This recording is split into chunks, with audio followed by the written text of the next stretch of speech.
الصلاة والسلام على عباده الذين اصطفى خصوصا على افضلهم وخاتم النبيين محمد الامين وعلى آله وصحبه اجمعين.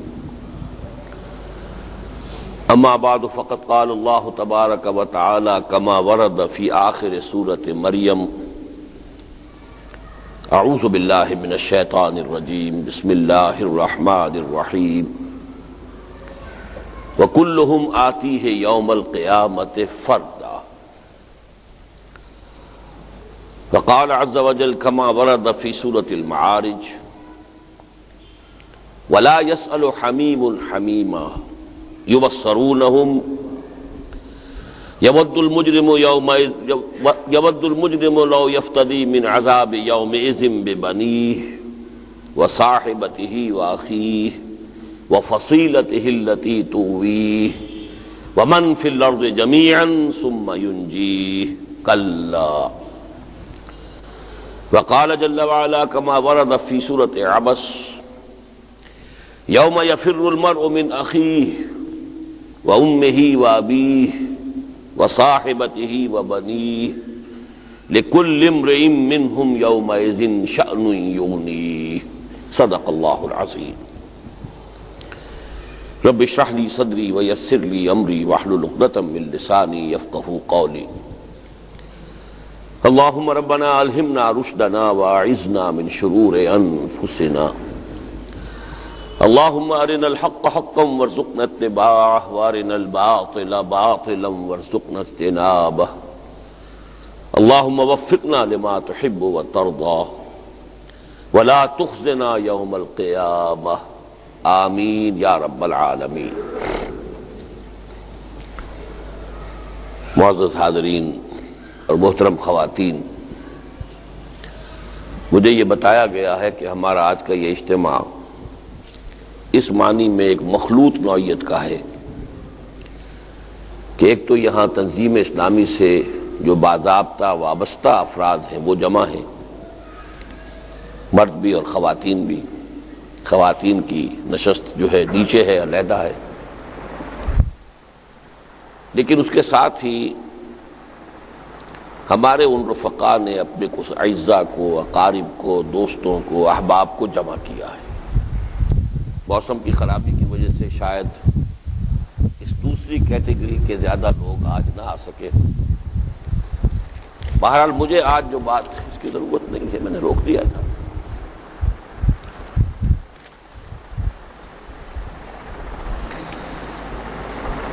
اس اعتبار سے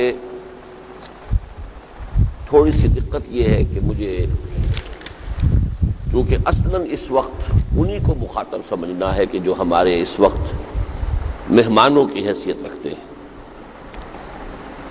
لہذا کافی چیزوں کو ایک ہی خطاب میں مجھے جمع کرنا پڑے گا، اور یہ چیز ہے کہ جس کو میں کہہ رہا ہوں کہ اس وقت وہ دقت طلب ہے. لیکن میں جہاں سے آغاز کر رہا ہوں وہ ایک لفظ ہے کہ جو ہر شخص کو محبوب ہے، ہر شخص کا پسندیدہ لفظ ہے، قطع نظر اس سے کہ وہ مسلمان ہو، غیر مسلم ہو، مومن ہو، کافر ہو، منافق ہو، سب کی مشترک محبوب شے کامیابی. ہر شخص کامیاب ہونا چاہتا ہے، قومیں کامیابی چاہتی ہیں، ملک کامیاب ہونا چاہتے ہیں، تنظیمیں اور جماعتیں کامیاب ہونا چاہتی ہیں. کامیابی جو ہے یہ تمام انسانوں کا کامیابی، پہلے اس میں لفظ کام ہے، ہر ایک نے اپنے لیے کوئی کام معین کیا ہے، کوئی ہدف ہے، کوئی مقصد ہے. یابی اس کو پا لینا، کمیابی وہ شے جو کم ملتی ہو. کامیابی کام حاصل کر لینا، کام پورا کر لینا، مقصد کو حاصل کر لینا، یہ گویا کہ ہر شخص اپنی اپنی سطح پر، اپنی اپنی بساط کے مطابق، اپنی اپنی سوچ کے مطابق، اپنے اپنے لیول آف کانشسنس، اپنے اپنے شعور کے مطابق مختلف ہیں. لوگوں کے شعور کی سطحیں مختلف ہیں، سوچ کے انداز مختلف ہیں، لیکن ایک شے مشترک ہے کہ ہر شخص اپنے فہم کے مطابق، اپنی شعور کی سطح کے مطابق، اپنے نظریات کے مطابق، اپنے اہداف کے مطابق کامیاب ہونا چاہتا ہے۔ اب اس کامیابی کا اگر ہم تجزیہ کریں تو اس کے 3 لیول بنتے ہیں، اور یہ نیچے سے اوپر کی طرف ہے۔ ایک ہے انفرادی کامیابی، ایک اس سے اوپر چلیے قومی یا ملکی سطح پر کامیابی، اس لیے کہ افراد جو ہیں وہ ایک قوم کے میں شامل ہیں، شریک ہیں۔ قوم ناکام ہوتی ہے تو فرد اپنی جگہ خواہ بات پہلوؤں سے کتنا ہی کامیاب ہو، ناکامی اس کا بھی مقدر بن گئی۔ تو پہلے انفرادی کامیابی، پھر قومی یا ملکی سطح پر۔ ان دونوں الفاظ کو میں نے کیوں جوڑ دیا ہے کہ آج کا تصور یہی ہے کہ قوم ملک سے بنتی ہے، اگرچہ یہ اسلام کا نظریہ نہیں ہے، لیکن جو عرف عام ہے میں اس کے حوالے سے بات کر رہا ہوں۔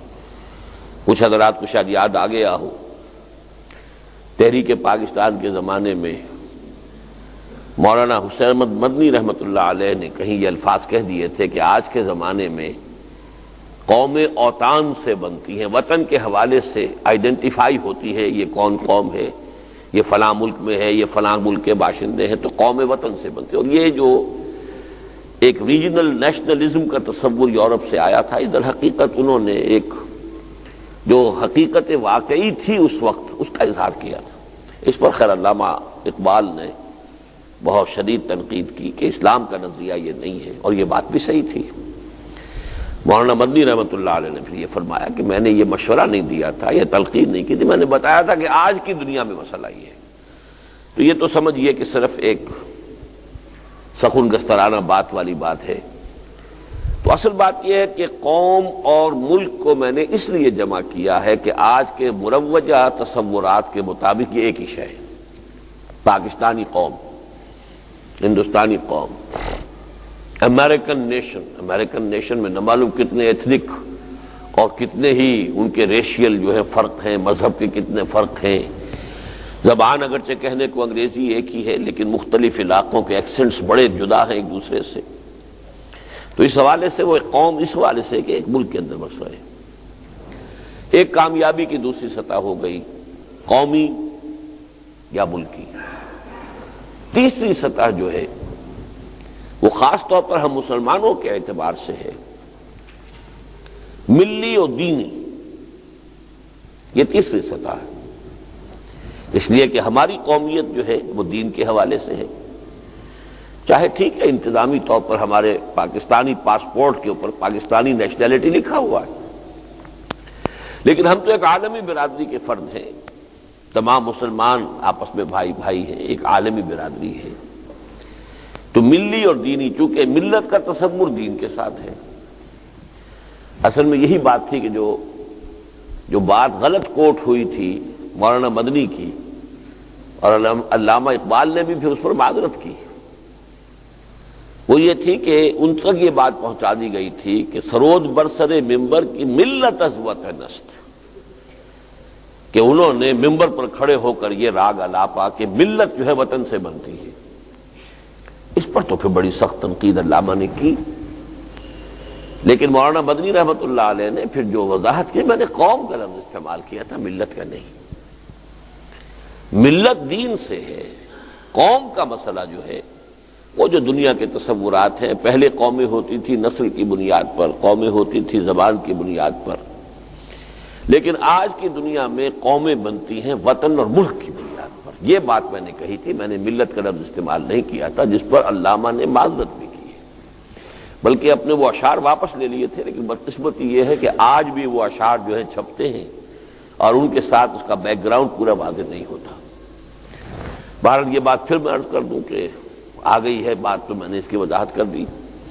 اصل کیا ہے کہ کامیابی ہر انسان کا مطلوب ہے، مقصود ہے، پسندیدہ شے ہے، محبوب شے ہے۔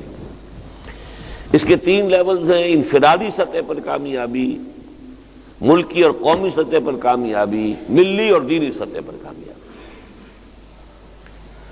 اب ان میں جو ریشو پروپورشن ہے وہ ایک تصور تو یہ ہے کہ سب سے اہم تو دینی اور ملی کامیابی ہے، اس سے کمتر درجے میں قوم کی کامیابی ہے، اور سب سے حقیر ایک فرد کی کامیابی ہے۔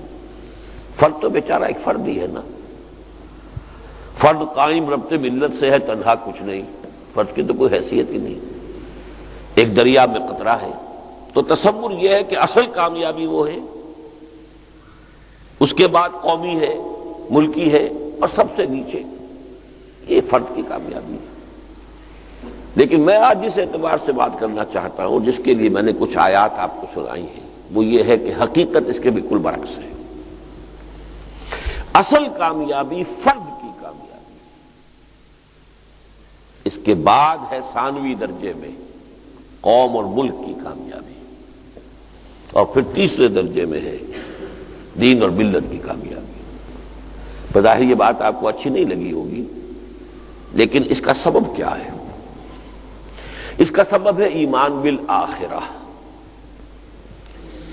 ایک مسلمان کے نزدیک، چاہے یہ اس کے شعور میں پورے طور پر بات پیوست نہ ہو چکی ہو، چاہے اس کے شعور کی سطح پر بھی یہ مستحضر نہ رہتی ہو، میں نے یہ 2 الفاظ استعمال کیے، شعور کے رگ و پے میں پیوست ہو جانا اور شعور کی جو سطح ہے اوپر کی، اس پر اس کا مستحضر رہنا، چاہے دونوں اعتبارات سے ہمارے ہاں ایمان بالآخرہ اس درجے میں موجود نہیں ہے۔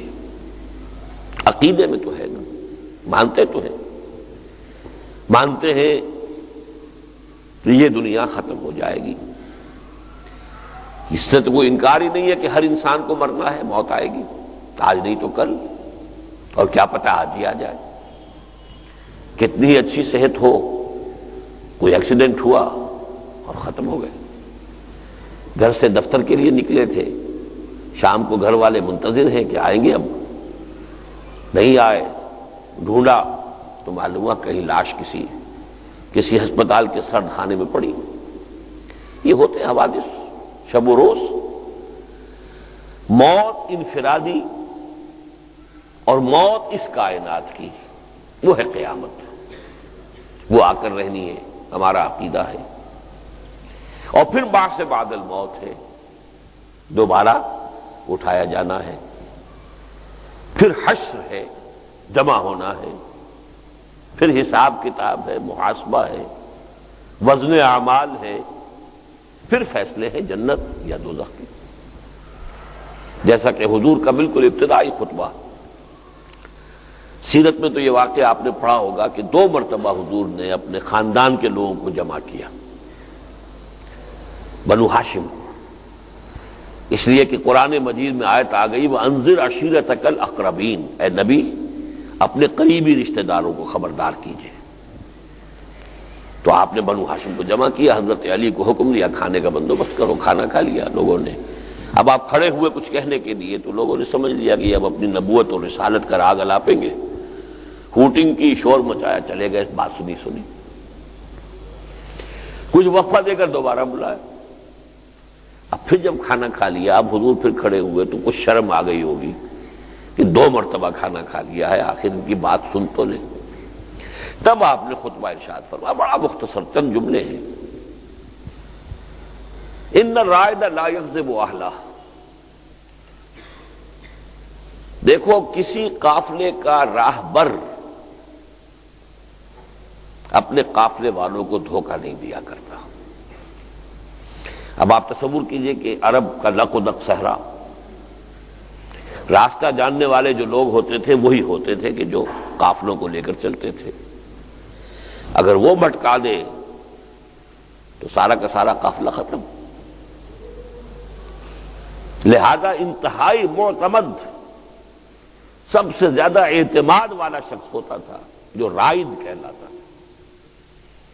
ان الرائد لا یغضب اہلہ، کبھی آپ نے دیکھا ہے کہ کسی رائد نے بھی اپنے قافلے والے کو دھوکہ دیا؟ اس میں حضور نے اشارہ کیا کہ میں رائد ہوں قافلہ انسانیت کا، واللہ لو کذبت الناس جميعا ما کذبتکم، خدا کی قسم اگر میں تمام انسانوں سے جھوٹ بول سکتا بالفرض تب بھی آپ لوگوں سے کبھی جھوٹ نہ بولتا. You are my kith and kin, تم تو میرے اعزا ہو، اقارب ہو. اگر بالفرض محال میں پوری انسانیت کے سامنے جھوٹ بول سکتا تب بھی تم سے کبھی جھوٹ نہ کہتا.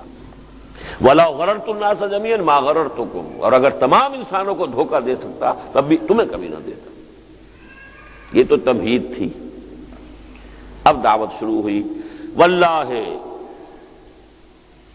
الذی لا الہ الا ہو، اس اللہ کی قسم کی جس کے سوا کوئی معبود نہیں.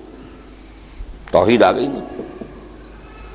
انی لرسول اللہ الیکم خاصۃ والی الناس کافۃ، میں یقیناً اللہ کا رسول ہوں تمہاری طرف خاص طور پر اور پوری نوع انسانی کی طرف عام طور پر.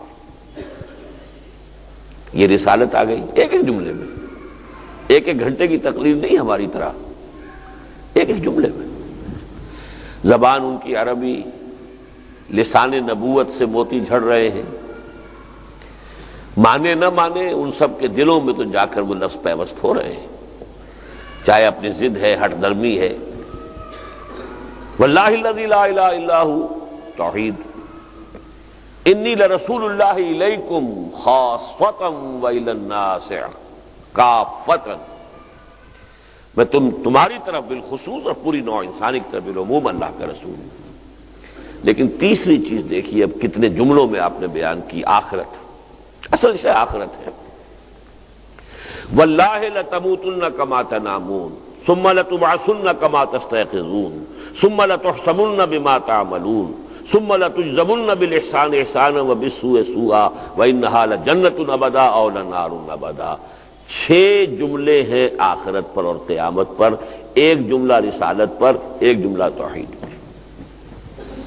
یہ ریشو پروپورشن میں نے چاہا ہے کہ آپ سمجھ لیں کہ دین میں عملی اب ویسے نظری اعتبار سے، اصولی اعتبار سے تو اصل چیز ہے توحید. قانونی اعتبار سے اصل شے ہے رسالت. بڑے سے بڑا موحد ہو اور رسول پر ایمان نہ لائے جہنمی ہے، موحد ہوا کرے. لیکن عملی اعتبار سے، کامیابی کے اعتبار سے اہم ترین شے ایمان بالآخرہ ہے. ورنہ توحید بھی ایک بھول بھلیاں بن جائے گی، علم کلام کا مسئلہ بن جائے گی، بال کے کھال اتارے جائیں گے، وحدت الوجود اور وحدت الشہود کی بحثیں بن جائیں گی. توحید یہ بن جائے گی. یہ توحید ہے. زندہ قوت تھی زمانے میں یہ توحید کبھی. اور اب کیا ہے؟ فقط ایک مسئلہ علم کلام. اگر آخرت کا یقین نہیں تو توحید یہ شکل اختیار کر لے گی. ایمان بالرسالت کیا شکل اختیار کرے گا؟ میلاد کی محفلیں ہوں گی، عید میلاد النبی کے جلوس ہوں گے، لہک لہک کر نعتیں پڑھی جائیں گی. یہ ہوگا ایمان بالرسالت. اتباع نہیں ہوگا، پیروی نہیں ہوگی. اتباع اور پیروی آخرت کے حوالے سے. اگر یقین ہے واللہ لتموتن کما تنامون، خدا کی قسم تم سب مرو گے جیسے کہ روزانہ رات کو سو جاتے ہو. اس کی ذرا تشبیہ پر غور کیجیے. یہ نیند جو ہے موت کی بہن ہے. قرآن مجید میں اس کے لیے لفظ آیا ہے اللہ یتوفی الانفس حین موتها والذی لم تمت فی منامها.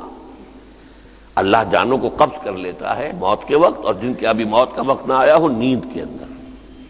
شعور آپ کا ختم ہو گیا تو حقیقی شے تو شعور ہے. تو یہ موت کی بہن ہے، اس سے تشبیہ دی ہے. واللہ لتموتن کما تنامون ثم لتبعثن کما تستيقظون، اور پھر لازماً تمہیں اٹھا لیا جائے گا جیسے روزانہ صبح بیدار ہو جاتے ہو.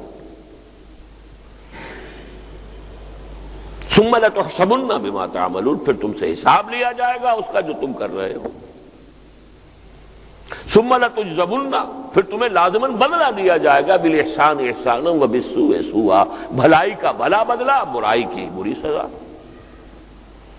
وَإِنَّهَا لَجَنَّةٌ أَبَدًا أَوْ لَنَارٌ أَبَدًا، اور پھر یا تو وہ جنت ہے ہمیشہ ہمیش کے لیے اور یا آگ ہے ہمیشہ ہمیش کے لیے. یہ ہے ابتدائی، میرا خیال میں خطبہ اولا اس کو کہنا چاہیے حضور کا، جو آپ نے اس حکم کے بعد ارشاد فرمایا وَأَنذِرْ عَشِيرَتَكَ الْأَقْرَبِينَ، اور ظاہر بات انذار کا تعلق ہے ہی آخرت کے ساتھ۔ خبردار کیجئے، نیند کے ماتوں کو جگائیے، ہوش میں لائیے۔ تو میں نے جو کچھ عرض کیا، اب اس کی کڑیاں جوڑیے۔ ایک شے جو ہم سب کے لیے نزدیک محمود ہے، مقصود ہے، مطلوب ہے، کامیابی۔ کامیابی کے 3 لیول، انفرادی، قومی اور ملکی، اور تیسرا ملی اور دینی سطح پر۔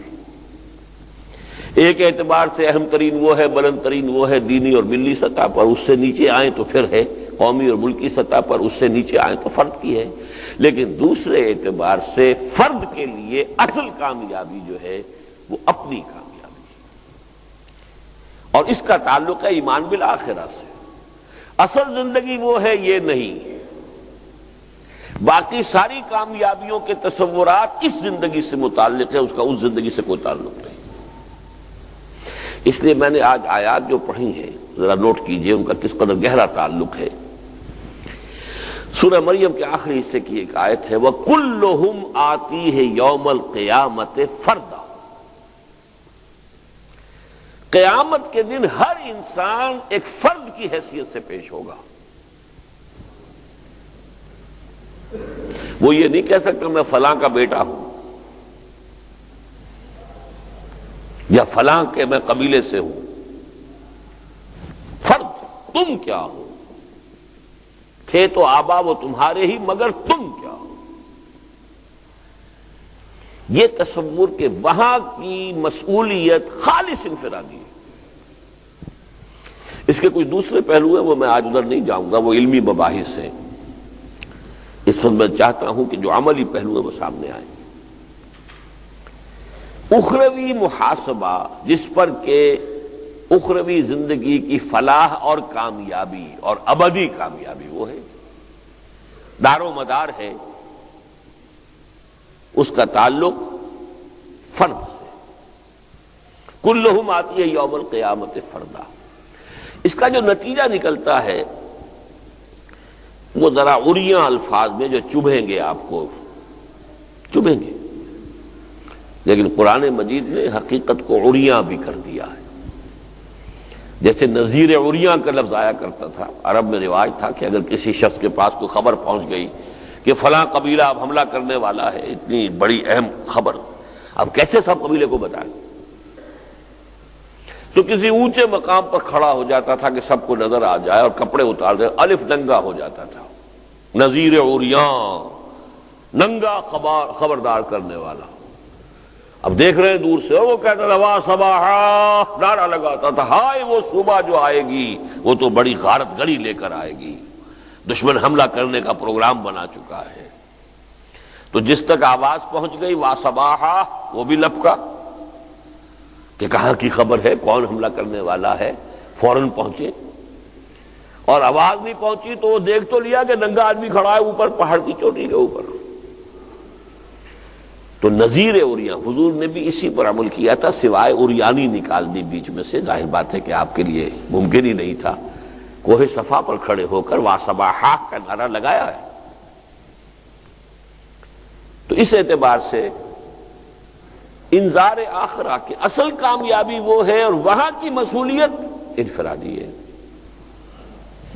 اس جملے میں تو جو کہ سورہ مریم کے آخر میں آیا ہے، کوئی بات ایسی نہیں کہ جو آپ کو چبھی ہو، لیکن اس کا پہلو جو چبھنے والا ہے وہ قرآن مجید میں 2 جگہ بیان کیا ہے، اسی کو کھولا ہے، عریاں کیا ہے، ذرا لباس اوپر سے اتار دیا ہے کہ یہ انفرادی محاسبے کا کیا نتیجہ نکلتا ہے، اس کو سمجھ لو۔ وَلَا يَسْأَلُ حَمِيمٌ حَمِيمًا، اس دن کوئی انتہائی گرم جوش دوست بھی کسی دوسرے کی خبر نہیں لے گا۔ یبصرونہم، انہیں دکھا دیے جائیں گے، وہ ہے دوست، وہ ہے تمہارا ساتھی، لیکن ہر ایک کو نفسی نفسی پڑی ہوگی، کوئی کسی کی طرف دھیان دینے والا نہیں ہوگا۔ یہاں تک کہ یود المجرم یومئذ لو یفتدی من عذاب یومئذ ببنیہ، مجرم اس روز تمنا کرے گا کہ کاش میرے بیٹوں کو لے لو جہنم میں جھونک دو مجھے چھوڑ دو. چبھا ہے نا جملہ بیٹوں کے بارے میں. عزیز ترین متاع لو یفتری فدیے میں میرے بیٹے لے لو, اس دن کے عذاب سے مجھے بچا دو. یود المجرم لو یفتدی من عذاب یومئذ ببنیہ وصاحبتہ واخیہ, اور لو میری جورو کو بھی جھونکو, میرے بھائی کو بھی جھونکو, مجھے بچاؤ. وفصیلتہ التی تؤویہ, اور میرے پورے کنبے قبیلے کو لے لو اور جھونک دو, مجھے بچا دو. ثم ینجیہ, لیکن کسی طرح مجھے نجات مل جائے. کلا, ہرگز نہیں.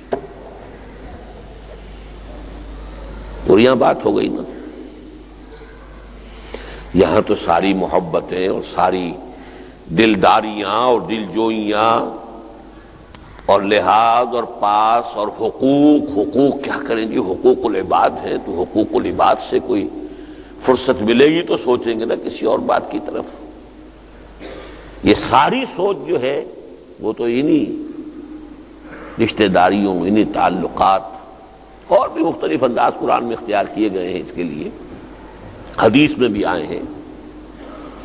لیکن میں ادھر نہیں جانا چاہتا, صرف ان دو آیات, دو مقامات پر جو آیات آئی.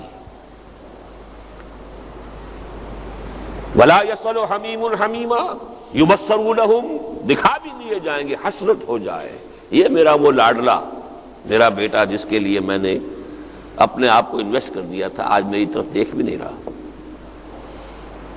تاکہ حسرت ہو.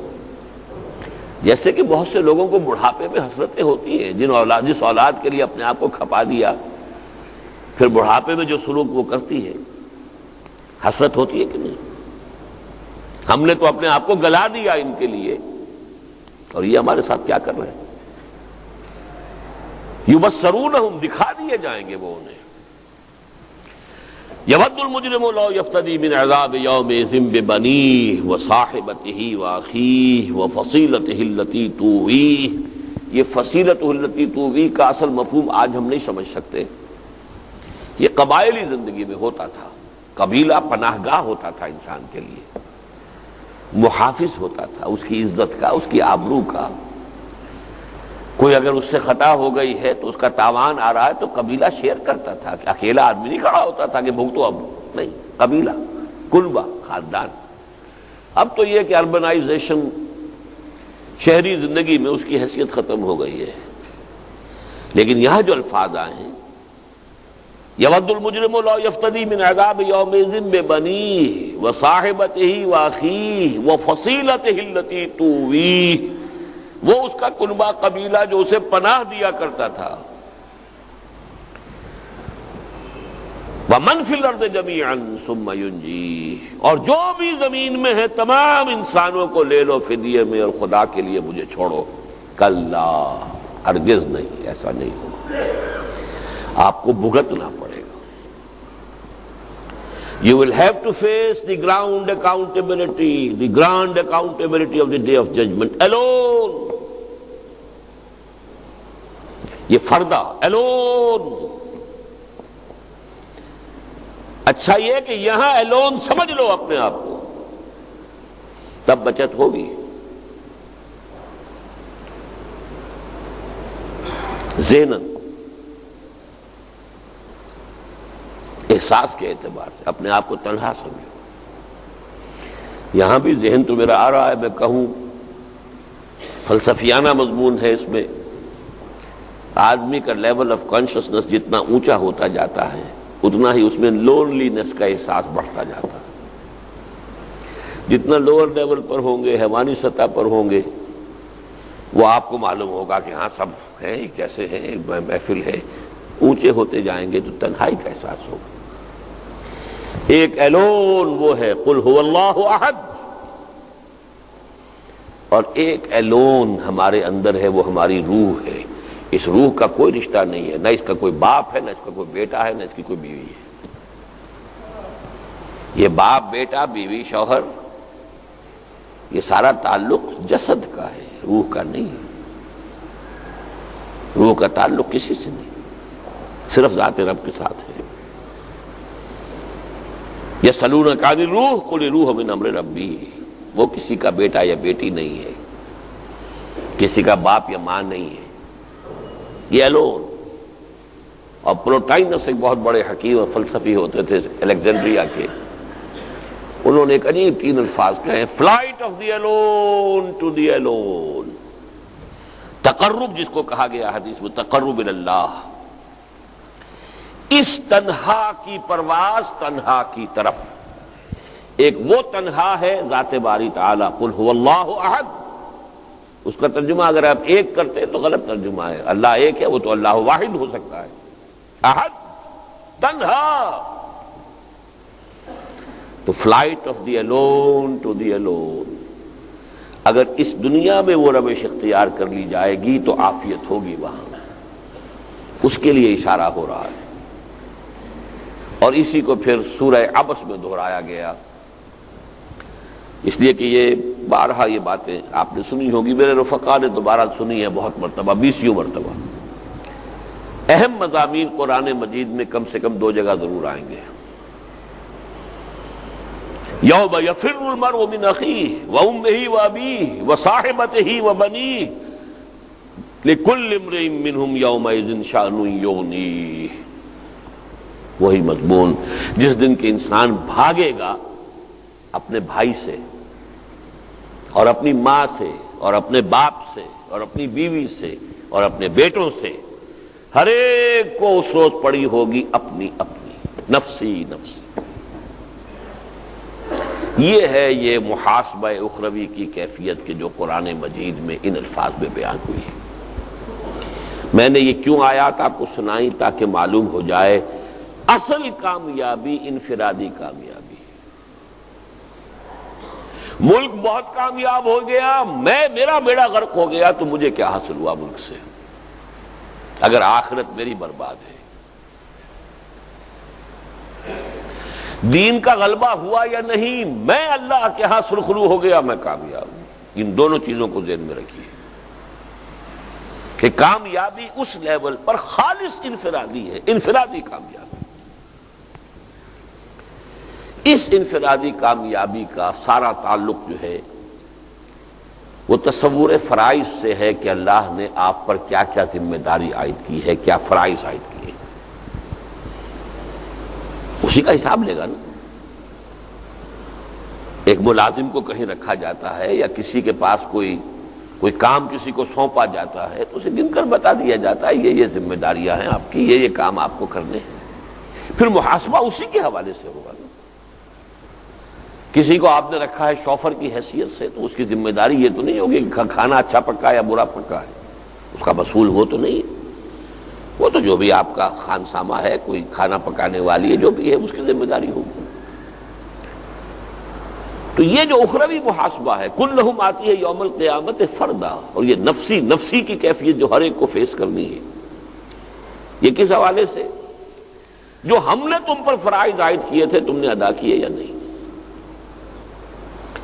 اب دیکھیے یہاں ان فرائض کے ضمن میں بھی میں نے اس سے پہلے بہت مرتبہ تقریریں کی ہیں، ہمارا تصور فرائض محدود ہو گیا ہے۔ یہ معلوم ہے نماز فرض ہے، روزہ فرض ہے، صاحب نصاب پر زکوٰۃ فرض ہے، اور صاحب استطاعت پر حج فرض ہے، یہ تو معلوم ہے، لیکن اس سے آگے بھی کچھ اور فرائض ہیں یا نہیں، یہ ہمارے ذہنوں سے نکل گئے۔ اور سارا جو ہمارا بیڑا غرق ہوا ہے قومی سطح پر، ملی سطح پر، اس کا اگر فائنل انالیسس ہوگا تو یہی ہے کہ فرائض کا تصور محدود ہو گیا۔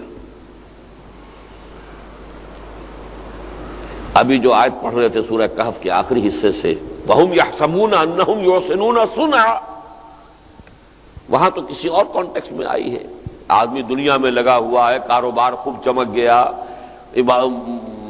جائیداد بہت بنا لی، بچوں کی تعلیم اعلیٰ سطح تک پہنچا دیا، یحسنون صنعا، بہت کامیاب آدمی، لیکن آخرت سامنے تھی ہی نہیں۔ لہذا قرآن کہتا ہے اخسرین اعمالا، یہ اپنے عمل کے اعتبار سے سب سے زیادہ گھاٹے میں رہنے والے، قل هل ننبئكم بالاخسرین اعمالا الذین ضل سعیهم فی الحیاۃ الدنیا وهم یحسبون انهم یحسنون صنعا۔ میں یہاں کسی اور کانٹیکسٹ میں کہہ رہا ہوں۔ ایک شخص کہتا ہے میں 5 وقت نماز پڑھتا ہوں، بلکہ تہجد بھی پڑھتا ہوں، اشراق بھی پڑھتا ہوں، عوامی کے نفل بھی پڑھتا ہوں، روزے پورے رکھتا ہوں، 13ویں 14ویں 15ویں کے روزے بھی رکھتا ہوں، یا پیر اور جمعرات کے روزے بھی رکھتا ہوں، زکوٰۃ میں دیتا ہوں، یا میرے پاس ہے ہی نہیں کہ زکوٰۃ میں دوں۔ یہ ساری چیزیں میں کر رہا ہوں تو مطمئن ہے، مگن ہے۔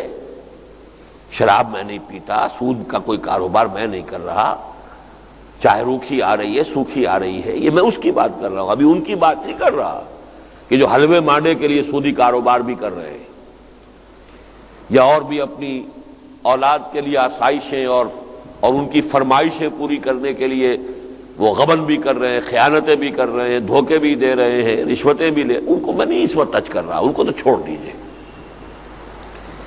ایک شخص ہے جو 16 آنے نماز پوری، بلکہ صرف 5 نہیں 3 اور روزے پورے رمضان کے، بلکہ یہ کہ 3 روزے ہر مہینے میں اور 2 ہر ہفتے میں بھی رکھ رہا ہے، زکوٰۃ بھی پوری دے رہا ہے، یا زکوٰۃ کا اس کے اوپر ہے ہی نہیں، واجب ہی نہیں، حج اگر ہے تو کر رہا ہے اور نہیں ہے تو ٹھیک ہے، اس پر واجب نہیں، شراب وہ نہیں پیتا، سود سے وہ بالکل بچا ہوا، سوائے اس غبار کے جو جا رہا ہے وہ تو ہر شخص کے جو ہے انہیلنگ کے ساتھ جا ہی رہا ہے، لیکن وہ ڈائریکٹ کہیں ملوث نہیں، اس نے مکان نہیں بنایا سود پر قرضہ لے کر، اس نے کوئی کاروبار نہیں جمایا سود پر قرضہ لے کر، نہ وہ کسی کو قرضہ دے کر سود لے رہا ہے، پیورلی 100% شریعت کے تمام معیارات پر مکمل۔ میرے الفاظ پر غور کیجیے، فقہی تصورات، شریعت کے تصورات، اس پر 100% آدمی پورا اتر رہا ہے، تو مگن ہوگا کہ نہیں، مطمئن ہوگا کہ نہیں؟ لیکن اگر اس کے سامنے یہ بات نہیں ہے کہ دین کی مغلوبیت کی کیفیت میں غلبہ دین کی جد و جہد کرنا بھی فرض عین ہے، تو اللہ کے ہاں ناکام شمار ہوگا۔ یہ چیز ذہنوں سے نکل گئی۔ میں نے اس لیے کہا ہے اگر دین غالب ہے، فرض کیجئے کہ ہم دور خلافت میں پیدا ہو گئے ہوتے، خلافت راشدہ میں، دین قائم ہے، اللہ کا دین نافذ ہے، سارا معاملہ اسی کے مطابق ہے، سیاست ہے اس کے مطابق، قانون ہے اس کے مطابق، عدالت ہے اس کے مطابق، معیشت ہے اس کے مطابق، معاشرت ہے اس کے مطابق، ٹھیک ہے۔ اب آپ وہ سارے کام اگر کر رہے ہوں تو پوری ہو گئی بات۔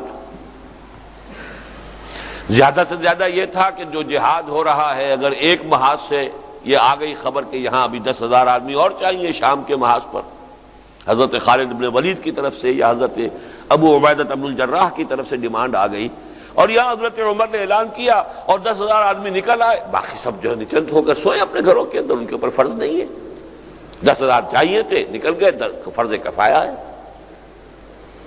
اب وہ لوگ یہاں پر بیٹھے نوافل میں اپنے جی لگائیں، علمی کام کریں اور کوئی کام کریں، اچھا کاروبار کریں، کاروبار سے اچھی آمدنی ہو رہی ہو، حلال سے ہو رہی ہو، اچھا کھائیں اچھا پیئیں، کس نے حرام کیا ہے؟ قل من حرم زینۃ اللہ التی اخرج لعبادہ والطیبات من الرزق، وہ رہبانیت اسلام میں تو ہے ہی نہیں کہ اچھا کھانا برا ہے یا اچھا پہننا برا ہے، ہرگز نہیں، اسلام میں رہبانیت نہیں ہے، حلال ذریعے سے کماؤ۔ لیکن کب؟ جبکہ دین غالب ہے، اور اگر دین مغلوب ہے تو اب فرض جو ہے، فرض اولین اس کو غالب کرنے کی جد و جہد کرنا ہے۔ اس جد و جہد میں وقت لگے گا تو اچھا کیسے کھائیں گے، اچھا کیسے پہنیں گے؟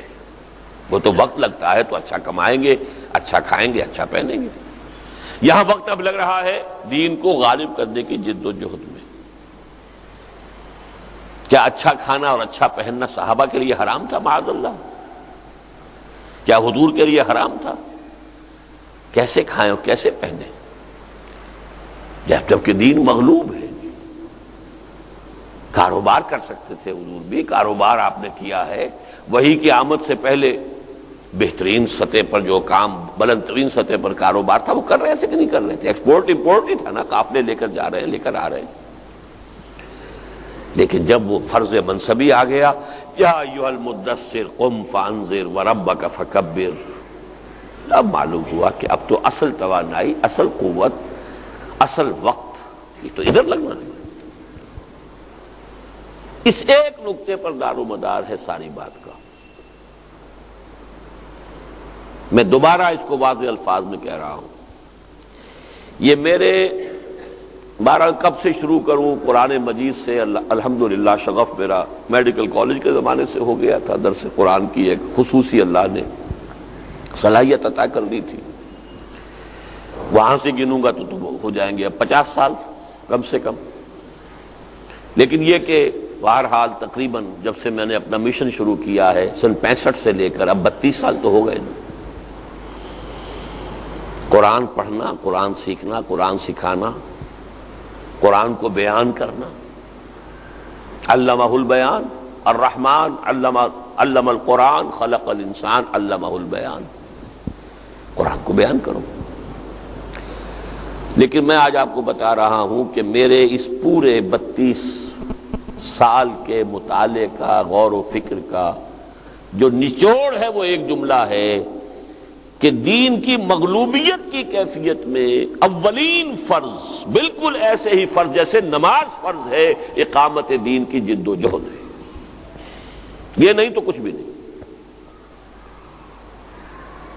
اب میں نے 2 باتیں کہی ہیں، اولین فرض اور جیسے نماز فرض، ان دونوں کی میں چاہتا ہوں وضاحت کر دوں۔ دوسری بات جو میں نے کہی ہے وہ اس حوالے سے، آپ کو معلوم ہے کہ روزہ بھی فرض، نماز بھی فرض۔ ایک شخص نمازیں پوری پڑھتا ہے، روزے نہیں رکھتا، آپ کیا کہیں گے؟ اس کی نمازیں بھی ضائع ہو گئیں۔ یہ چوائس بٹوین فرائض تو آپ کو حاصل نہیں ہے کہ یہ فرض میں کروں گا، یہ فرض میں نہیں کروں گا۔ ایک کی نگیشن کل کی negation, it's an organic whole, take it or leave it, it has to be a package. یہ نہیں کہ اس کا ایک چیز لے لو دوسری نہ لو، یہ ہے یا نہیں۔ اس حوالے سے سمجھیے جیسے نماز فرض ہے ویسے اقامت دین کی جد و جہد فرض ہے۔ آپ باقی سارے فرائض ادا کریں، یہ نہ کریں تو مجھے اندیشہ ہے کہ باقی بھی زیرو ہو جائے گا۔ میں آج آپ کے کان کھول دینا چاہتا ہوں، اور یہ میں آپ کو بتاؤں گا ایک حدیث کے حوالے سے۔ لیکن پہلے دوسری بات سمجھ لیجئے، اولین فرض نماز سے بھی مقدم فرض۔ یہ بات ذرا بڑی مشکل سے اترے گی ذہنوں کے خانوں کے اندر، ذہنوں میں خانے بنے ہوئے نا۔ میکڈوگل کا نظریہ ہو یا کسی اور کا بیہیویئرزم ہو یا کوئی اور ہو، تو تعلیم اور ماحول سے ذہنوں کے سانچے بن گئے ہوتے ہیں، اور جو بات جاتی ہے ان سانچوں میں ڈل جاتی ہے۔ سانچے یہی بنے ہوئے، نماز، روزہ، حج اور زکوٰۃ فرائض ہے، ارکان اسلام ہے، کلمہ شہادت، نماز، روزہ، حج اور زکوٰۃ، سانچہ بنا ہوا ہے۔ میں ذرا آج ان سانچوں سے ان کو توڑ کر بات کر رہا ہوں۔ اولین فرض اقامت دین کی جد و جہد، نماز بھی اس کے تابع ہے۔ اس کا ثبوت کیا ہے؟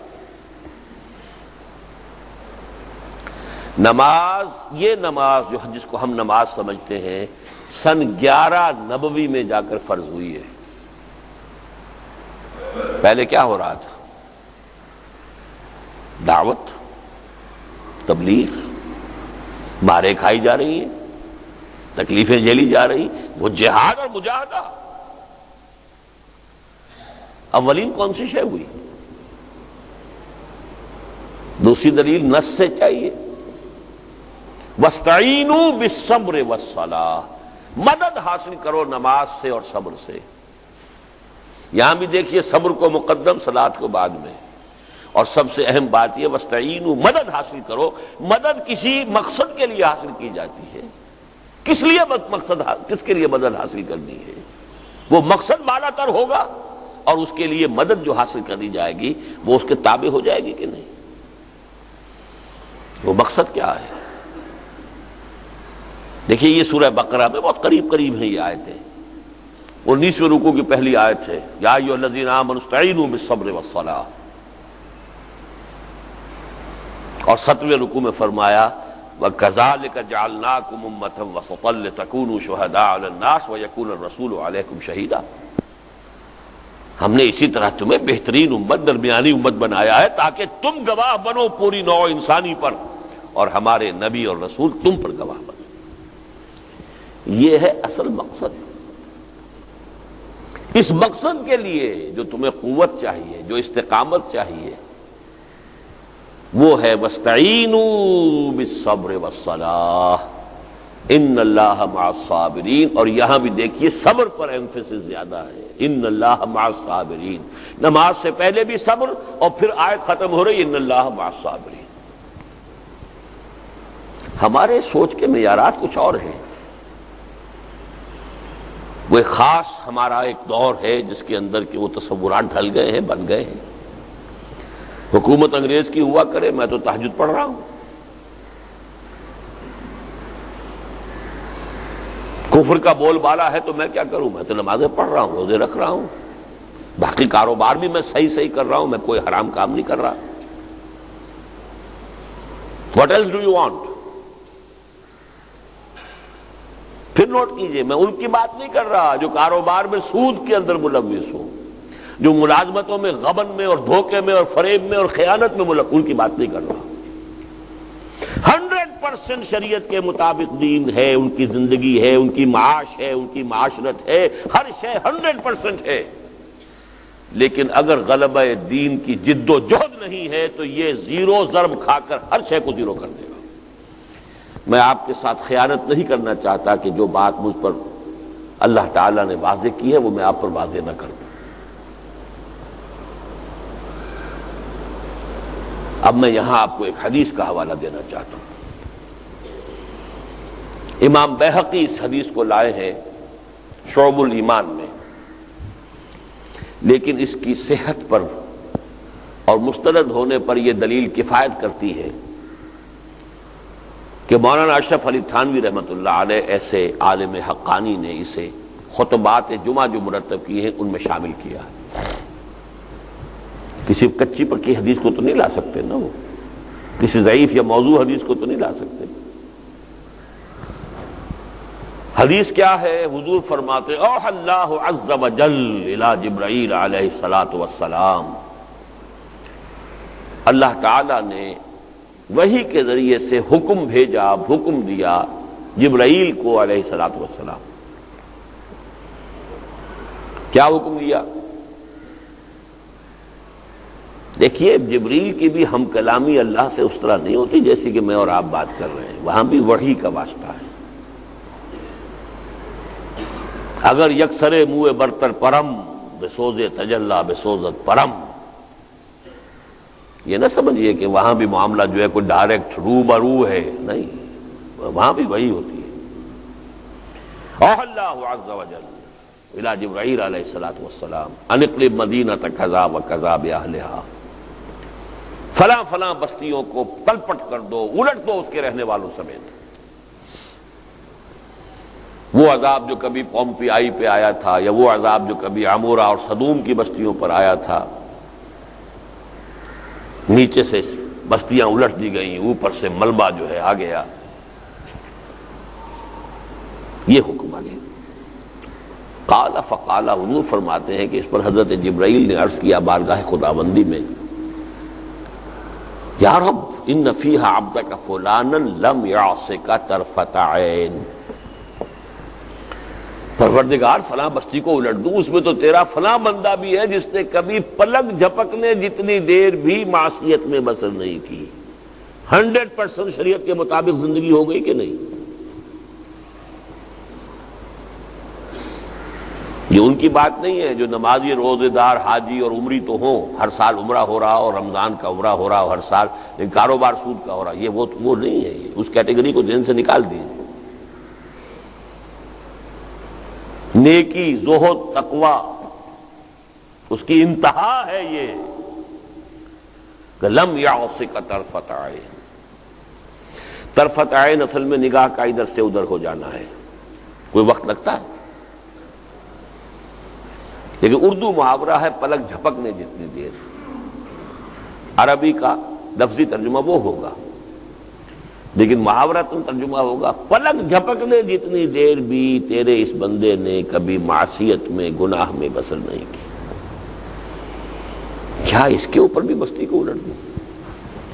قال فقال، حضور فرماتے ہیں کہ اس پر اللہ تعالیٰ نے ارشاد فرمایا اقلبها علیہ وعلیہم، الٹو اس بستی کو، پہلے اس پر پھر دوسروں پر۔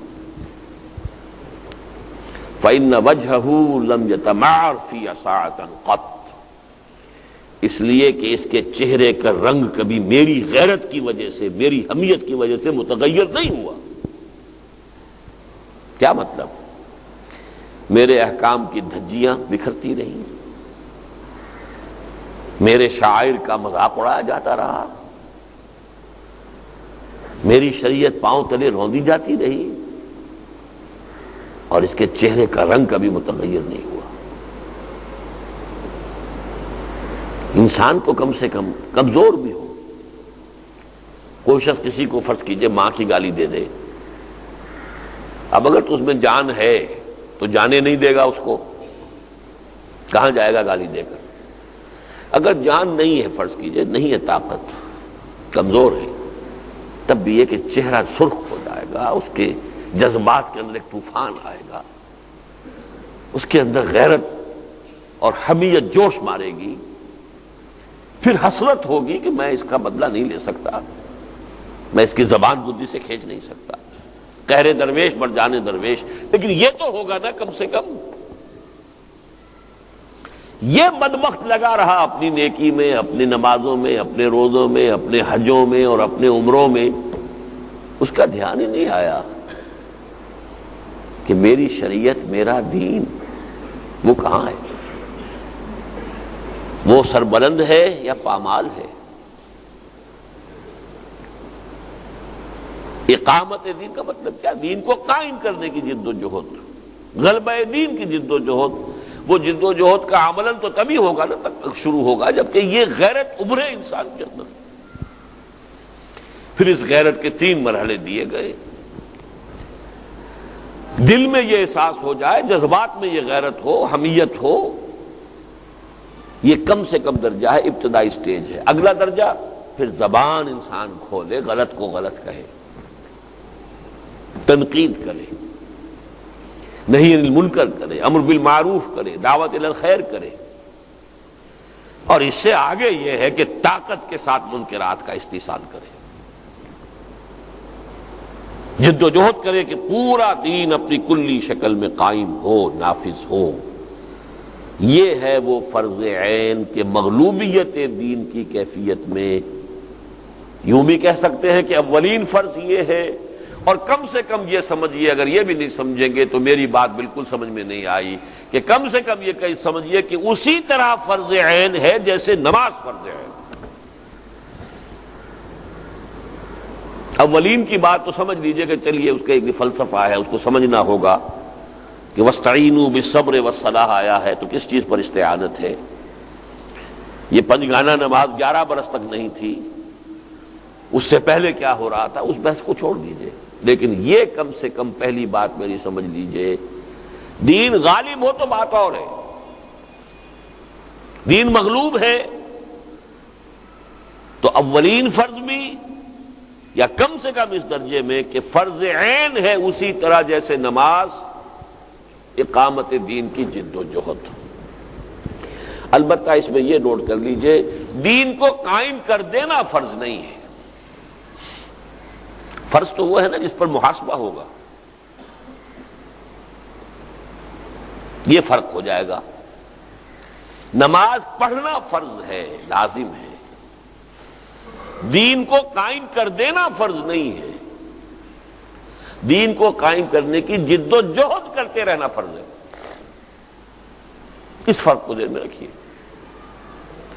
ورنہ اگر اسے ہم فرض سمجھیں گے تو بہت سے نبی جو ہے وہ بھی ناکام، بظاہر ناکام دنیا سے چلے گئے۔ نہیں، آپ کا حساب یہ ہوگا کہ آپ میں جو کچھ ہم نے ڈالا تھا، آپ نے وہ سب کچھ لگا دیا ہمارے لیے کہ نہیں؟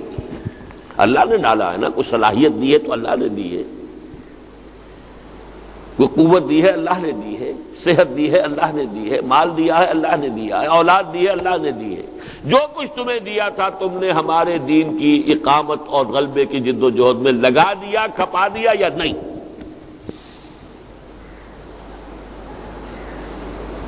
اگر لگا دیا، کھپا دیا، سرخرو ہے، کامیاب ہے۔ نہیں تو میں پھر دہرا رہا ہوں، بلکہ شاید تیسری مرتبہ کہہ رہا ہوں، مجھے شدید اندیشہ ہے کہ بقیہ ساری نیکوکاری بھی زیرو سے ضرب کھا کر زیرو ہو جائے گی۔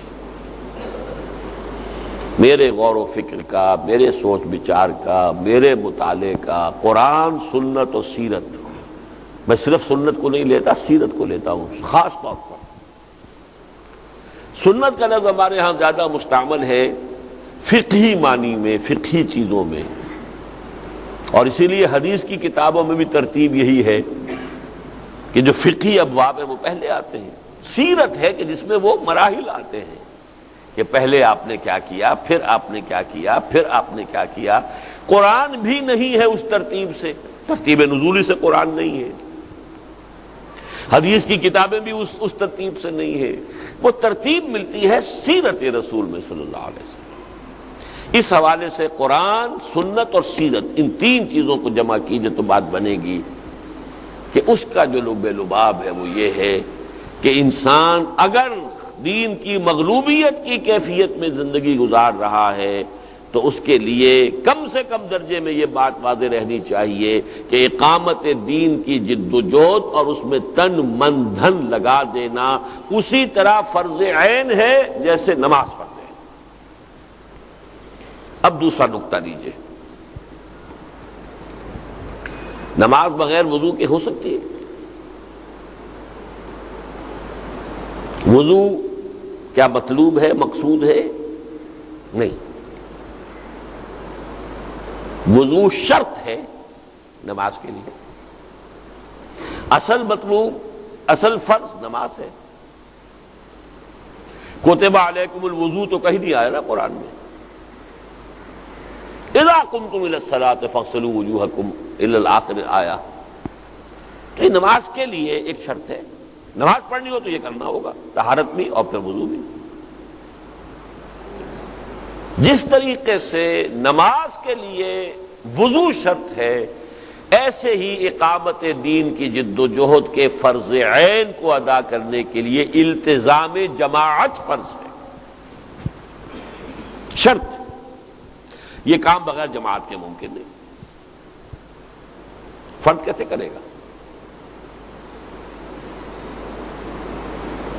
البتہ اس کی تھوڑی سی وضاحت کر دوں گا میں بعد میں، اور آج ہی وہ نقطہ میرے ذہن میں آیا، پہلے نہیں آیا اس طریقے سے۔ میں نے ابھی چند منٹ پہلے بیٹھ کے وہاں پر میں نے یہ چند نوٹس لکھے تھے تو ایک نقطہ ذہن میں آیا ہے، آتے ہیں غیب سے یہ مضامین خیال میں۔ پہلے یہ بات سمجھ لیجئے کہ جیسے نماز فرض عین، اقامت دین کی جد و جہد فرض عین، جیسے نماز کے لیے وضو شرط، اقامت دین کی جد و جہد کے لیے التزام جماعت شرط۔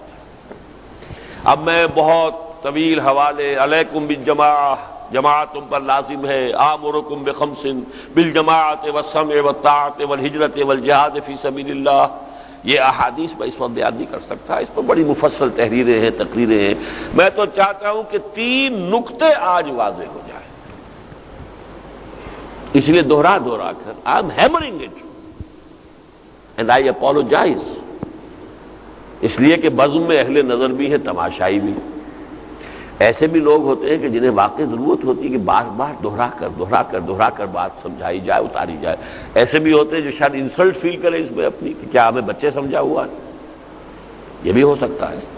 لیکن اسی لیے معذرت کر رہا ہوں کہ میں اس کو ہیمر کرنا چاہتا ہوں، اس لیے کہ آسان کام نہیں ہے، صدیوں کے بنے ہوئے سانچے ہیں ہمارے، جو بات جاتی ہے ان سانچوں میں ڈھل کر گم ہو کر ختم ہو جاتی۔ جماعت شرط ہے، اثر ہے حضرت عمر کا، لا اسلام الا بالجماعہ ولا جماعہ الا بالامارہ ولا امارہ الا بالسماع ولا سماع الا بالطاعہ۔ یہ ہماری کتابوں میں، میری تقریروں میں، کیسٹس میں، یہ ساری چیزیں جو بڑی تفصیل سے آئی ہوئی ہیں۔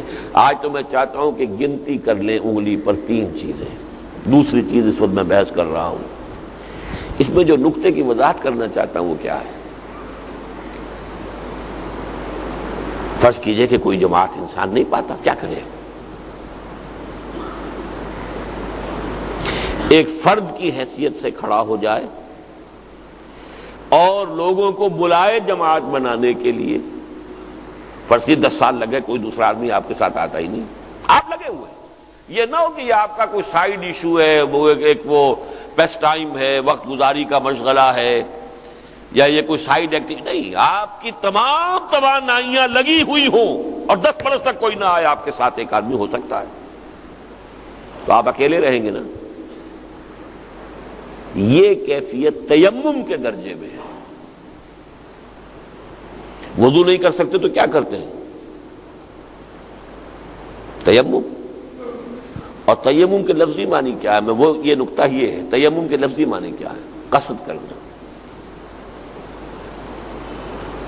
فَتَيَمَّمُوا صَعِيدًا طَيِّبًا. تیمم اما سے بنا ہے، حمزہ میم میم اما یا امو.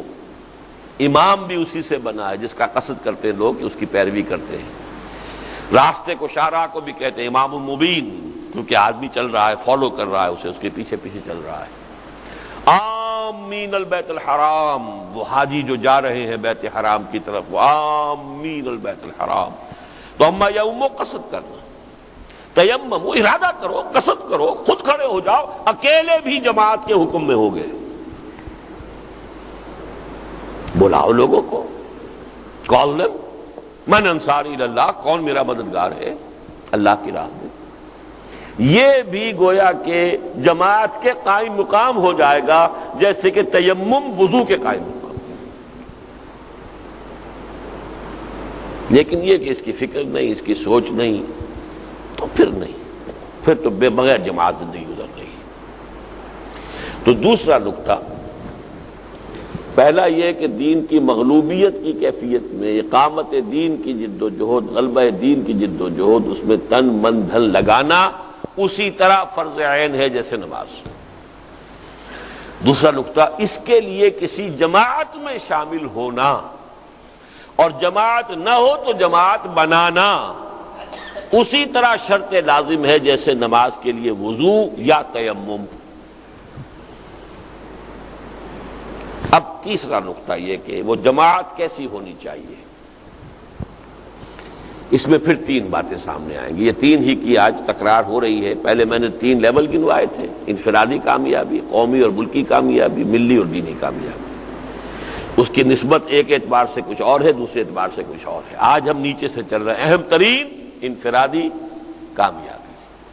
اس لیے کہ اہم ترین مسئلہ آخرت کا ہے، اور آخرت میں حساب کتاب جو ہونا ہے، کلہم آتی ہے یوم القیامت فردا. جس دن کی اور تو دور کی بات رہی، باپ سے، ماں سے، بیٹے سے، بیوی سے، بیوی شوہر سے، اپنے رشتہ داروں سے، اپنے بھائیوں سے، اپنے کل قبیلے والوں، سب سے انسان جو ہے وہ کہے گا کہ ان سب کو لے کر جہنم میں جھونک دو، مجھے چھوڑ دو. اس کے حوالے سے انفرادی ذمہ داری کے اعتبار سے فرائض میں نماز فرض، روزہ فرض، یہ فرض وہ فرض سب ہے. لیکن جو بات آج میں بتانا چاہتا ہوں وہ یہ کہ دین اگر مغلوب ہے، پامال ہے، قائم نہیں ہے، نافذ نہیں ہے، تو اس کیفیت میں اقامت دین کی جد و جہد کرنا، اس میں تن من دھن کھپانا، یہ فرض عین ہے، بالکل ایسے جیسے نماز.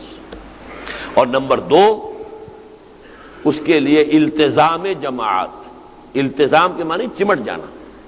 ملتزم بھی لوگ کہہ دیتے ہیں، ملتزم ہے اصل میں وہ جہاں جا کر لوگ چمٹ کر پھر خانہ کعبہ کے اس سے میں پھر چمٹ کر دعائیں مانگتے ہیں. التزام کے معنی چمٹ جانا. لزوم، لازم آ جانا، چپک جانا، چمٹ جانا، لزوم. التزام اس سے باب افتعال ہے. اس میں تھوڑی سی وضاحت میں نے کر دی کہ یا جماعت مل گئی ہے کوئی، فبہا، اس میں شامل ہو گئے. قافلہ جا رہا ہے، آپ بھی شامل ہو گئے. اور اگر نہیں تو قافلہ بناؤ. چاہے پوری زندگی قافلہ بنانے کی جد و جہد میں لگ جائے، لیکن تمہاری شرط پوری ہو جائے گی، جیسے تیمم، وضو کا قائم مقام. اب تیسری بات جو ہے جماعت کیسی ہو، اس کے لیے بھی میں 3 باتیں آپ کو بتانا چاہتا ہوں. نمبر 1 یہ کہ وہ جماعت ڈکلیئرڈ ایم کے ساتھ قائم ہوئی ہو کہ اس کا مقصد دین کو قائم کرنا ہے، ورنہ جماعتیں تو بے شمار ہوتی ہیں. کوئی سیاسی جماعت ہے، کوئی سماجی ادارہ ہے، کوئی تدریسی تعلیمی تنظیم اور جماعت ہے، کوئی خدمت خلق کے لیے ہے، ایدھی ٹرسٹ ہے. آخر جماعت ہے، اس کا کتنا کچھ جو ہے پھیلاؤ ہے، کتنا کچھ نظم ہے، انتظام ہے. تعلیم گاہیں ہیں، ان کے بڑے چینز ہیں. سماجی، سیاسی، قومی، تدریسی، اصلاحی، ان ساری جماعتوں سے ہٹ کر کہہ رہا ہوں ڈکلیئرڈ ایم یہ ہو کہ ہم اس لیے یہ جماعت بنا رہے ہیں کہ ہم آخرت کی نجات اور اللہ کی رضا کے لیے اپنے آپ کو اس دنیا میں دین کو غالب کرنے کی جد و جہد کے لیے وقف کرنا. This is the first prerequisite of that جماعت. ورنہ یہ کہ آدمی کسی انجمن میں، کسی جماعت میں، کسی میں شامل ہو جائے اور سمجھے کہ وہ میری شرط پوری ہو گئی تو وہ مغالطہ رفع ہونا چاہیے. ڈکلیئرڈ ایم یہ ہو کھلم کھلا، یہ نہیں کہ صاحب ہے تو ہمارے دلوں میں تو یہی ہے، زبانوں ذہنوں میں تو یہی ہے، ابھی اس کے کہنے کا وقت نہیں. It should be declared clear aim. ہدف یہ ہو کہ اللہ کے دین کی جد و جہد، غلبے کی جد و جہد. نمبر 2 یہ کہ اس جماعت کا طریقہ کار بالکل واضح ہونا چاہیے. یہاں بھی ایک نقطہ پہلی مرتبہ آج میرے ذہن میں آیا ہے. یہ میں اپنے رفقا کے لیے بھی تو کچھ ضیافت طبع کا سامان جو ہے اس طریقے سے اللہ فراہم کرا دیتا ہے کہ وہ بھی یہ نہ سمجھے کہ ہم نے تو وہی کچھ سنا ہے جو ہمیشہ سنتے رہے. ایک عجیب نقطہ سامنے آیا ہے. دیکھیے، بلائنڈ فیتھ صرف نبی پر ہو سکتا تھا. نبی کے لیے ہرگز ضروری نہیں تھا کہ وہ یہ بتائے کہ مجھے یوں کرنا ہے، یوں کرنا ہے، ایسے کرنا ہے، یہ مراتب ہوں گے، یہ مراحل ہوں گے، یہ حضور You have to have blind faith in him. وہ نبی ہے، اللہ خیر صلی اللہ، وہ معصوم ہے.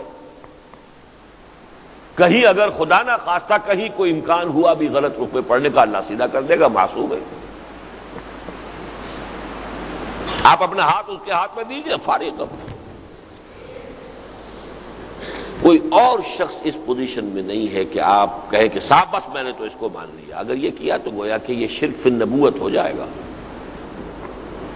وہ بتائے کہ کیا کام کرنا چاہتا ہے، کیسے کرنا چاہتا ہے، کیا فلسفہ ہے، کیا اس کے سامنے طریقہ کار پیش نظر ہے، کیا مراحل ہیں، ہر مرحلے کے پری ریکوزٹس کیا ہیں، وہ کیسے ایک مرحلے سے دوسرے مرحلے میں جائے گا. دس از ڈیفینیٹلی پری ریکوزٹ. نبی کے لیے ضروری نہیں. نبی اس پر نبوت پر ایمان لائے اور یہ ایمان بالغیب ہے. ھدی للمتقین الذین یؤمنون بالغیب ویقیمون الصلاۃ ومما رزقناہم ينفقون. ایمان میں سب سے پہلی شے ہی ایمان بالغیب ہے.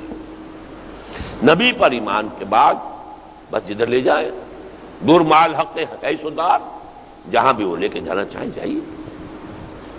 اور یہاں میں لفظ استعمال کر رہا ہوں جان بوجھ کر، بلائنڈ فیتھ. نبی کے بعد اگر کسی کے ساتھ یہ رشتہ ذہناً یا جذباتی اعتبار سے استوار کر لیا، یہ شرک فی النبوت ہو جائے گا. گویا کہ آپ نے اس شخص کو بھی کسی درجے میں نبوت میں شریک کر دیا، شعوری یا غیر شعوری طور پر. جیسے امامت معصومہ کا تصور میرے نزدیک شرک فی النبوت ہے. کوئی انسان معصوم نہیں، کوئی انسان مفترض الطاعہ نہیں ہے. وہ کہے کہ پرسنلی میرا رائٹ ہے کہ تم میری اطاعت کرو. نو، ہو آر یو؟ آپ کو دلیل لانی پڑے گی کتاب و سنت سے، اور کم سے کم یہ کہ یہ ثابت کرنا ہوگا یہ کتاب و سنت کے منافی نہیں ہے. کم سے کم جو شے کتاب و سنت کے منافی نہیں ہے وہ مباح ہے، ٹھیک ہے، اس میں ہم آپ کی اطاعت کا عہد کرتے ہیں. سمطاعت فی المعروف دائرے میں ہو، مباحات کے دائرے میں. کوئی شخص ذاتی حیثیت میں کلیم نہیں کر سکتا کہ میں مطاع ہوں، میں مطاع مطلق ہوں، میرا حکم ماننا پڑے گا. نو. اگر کر لیا یہ پھر وہی شرک فی النبوت کا لفظ استعمال کر رہا ہوں. اسی لیے میں کہا کرتا ہوں، یہ آپ حضرات کے علم میں شاید ہوگا بہت سے ہمارے رفقاء کے، کہ امامت معصومہ کا تصور 87.5% نبوت ہے، بس بچ گیا ہے 12.5% کی کمی ہے، اس لیے اس کے اوپر حکم نہیں لگا ہے کہ نبوت کا دعویٰ ہے یا نبوت کا عقیدہ ہے. اسی لیے اہل تشیع کو ان کی تکفیر کا کوئی اجماعی فتویٰ کبھی نہیں ہو سکا. مختلف علماء نے اپنی رائے بھی ظاہر کی، اجماع نہیں ہو سکا کبھی. قادیانیوں کا ہو گیا، انہوں نے نبی کا لفظ استعمال کر لیا، بہت سہولت سے ہو گیا. لیکن 87.5% میں کیسے کاؤنٹ کرتا ہوں؟ 4 اوصاف ہیں لازمی نبی کے. نبی معمور من اللہ ہوتا ہے، وہ خود نہیں بنایا جا سکتا، نہ خود بنتا ہے، نہ لوگ انہیں چنتے ہیں، وہ خود معمور من اللہ ہے. وہ مفترض الطاعہ ہے، ذاتی حیثیت میں اس کی اطاعت لازم ہے.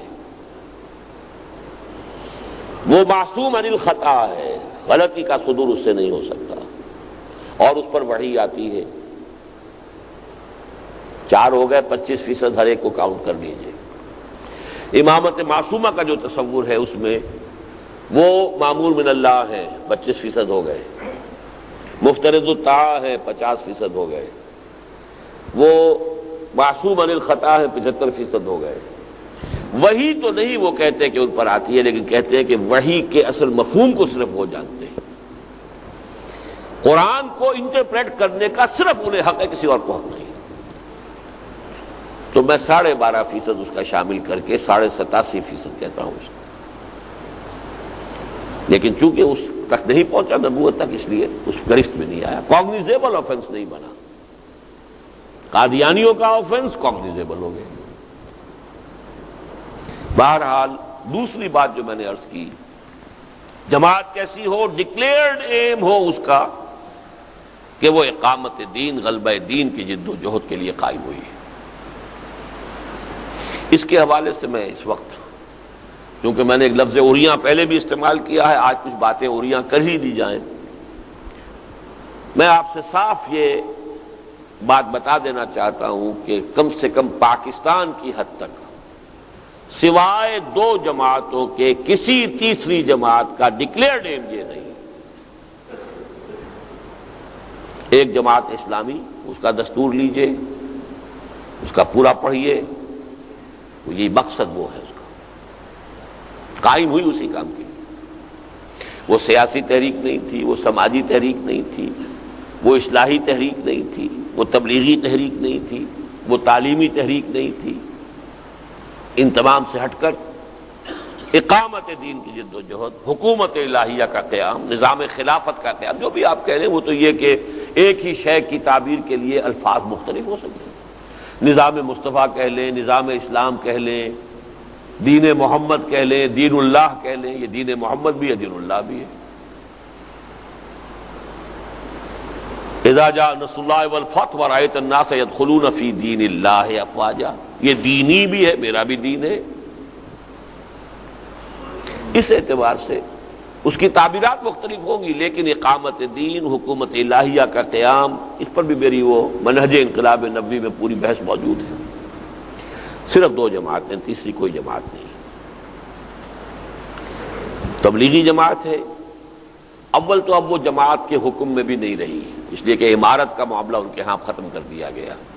اور حضرت عمر کا میں آپ کو یہ اثر سنا چکا ہوں، لا اسلام الا بالجماع ولا جماع الا بالامارہ. امارہ اگر نہیں ہے، اب امارت کی بجائے انہوں نے ایک بورڈ بنا لیا ہے. امیر ایک شخص ہوتا ہے، 3 آدمی امیر نہیں ہوا کرتے. بہرحال اس کے علاوہ یہ کہ ڈکلیئرڈ ایم ان کا وہ نہیں ہے، چاہے دلوں میں ہو، لیکن یہ کہ ڈکلیئرڈ ایم وہ نہیں. باقی رہ گئی ہماری علماء کی تنظیمیں، وہ فرقے وارانہ ہیں. یہ دیوبندیوں کی ہے، یہ بریلویوں کی ہے، یہ اہل حدیثوں کی ہے، یہ شیعوں کی ہے. وہ تو اور نچلے درجے میں چلی گئی. صرف 2 جماعتیں ہیں، جماعت اسلامی اور تنظیم اسلامی. تیسری کوئی جماعت پاکستان میں اقامت دین کے ڈکلیئرڈ مقصد کے لیے قائم نہیں. اگرچہ آج ہی خبر سنی ہے کہ مولانا فضل الرحمان صاحب نے اعلان کیا ہے کہ اب ہم انتخابی سیاست کو تج رہے ہیں. وہ تج رہے ہیں یا انتخابی سیاست نے انہیں تج دیا ہے؟ بات تو ایک ہی ہے. اب ہم جو ہے انقلابی جد و جہد سے کام کریں گے، چلیے اچھا ہے، ہم تو اسے بھی ویلکم کہیں گے، لیکن قائم وہ اس کام کے لیے نہیں ہوئے تھے. یا تو ایک نئی جماعت بنائیں اس مقصد کے لیے کہ اب ہمیں صرف اقامت دین اور غلبہ جد و جہد کے دین کی یہ جماعت بنانی ہے، ٹھیک ہے. کسی جماعت کو یہ حق حاصل ہے کہ وہ کہے بس انا ولا غیری، بس میں ہی میں ہوں اور کوئی ہے ہی نہیں. وہ نبی کی جماعت ہوتی تھی. اب نبوت نہیں ہے یہ کوئی نہیں کہہ سکتا. میں آپ سے کہہ رہا ہوں، میں تنظیم اسلامی کا امیر ہوں، تنظیم اسلامی میں نے قائم کی ہے، میرا خون پسینہ اس کی بنیادوں میں ہے، لیکن میں کہہ رہا ہوں جماعت اسلامی بھی اسی مقصد کے لیے قائم ہوئی تھی. لیکن یہ کہ تیسرے نمبر پر آج جو میں نے بتایا، آج کی خبر ہے، دیکھیں کب تک قائم رہتے ہیں. وہ تو حالات کے حوالے سے سیاسی لوگوں کے رخ جو ہے وہ بدلتے رہتے ہیں. پہلی بات میں نے عرض کی کہ ڈکلیئرڈ ایم ہو اقامت دین کا. دوسرا، طریقہ کار واضح. مولانا مودودی نے سن 40 میں یا 41 میں جماعت قائم کی. سن 40 میں انہوں نے وہ تقریر کی تھی اسلامی حکومت کیسے قائم ہوتی ہے. اسٹریچی ہال، علی گڑھ،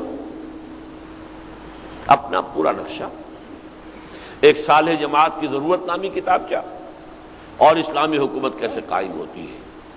ان دونوں میں انہوں نے اپنا پورا جو ہے اسپیل کر دیا، اس کو واضح کر دیا، بیان کر دیا، اس طور سے کر دیا.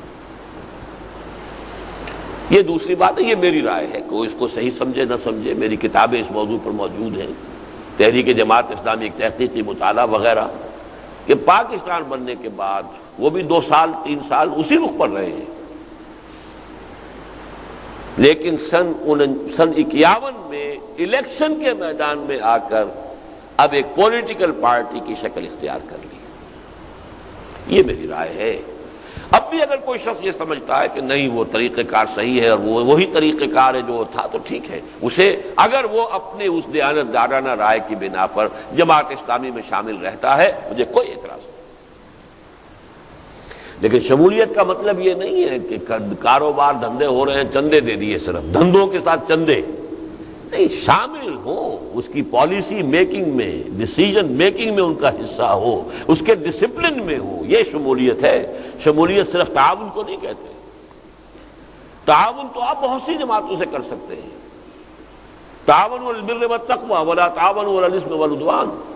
لیکن ایک جماعت میں ایک ہی نہیں رہ سکتے، 2 میں نہیں رہ سکتے. جماعت اور ڈسپلن ایک پارٹی کا نام ہے. ایک ہی ڈسپلن آپ پورا کر دیں، نبھا دیں تو بڑی بات ہے. 2 کے ڈسپلن کیسے پورے کریں گے؟ ناممکن ہے. ٹکرائیں گے وہ آپس میں ایک دوسرے سے.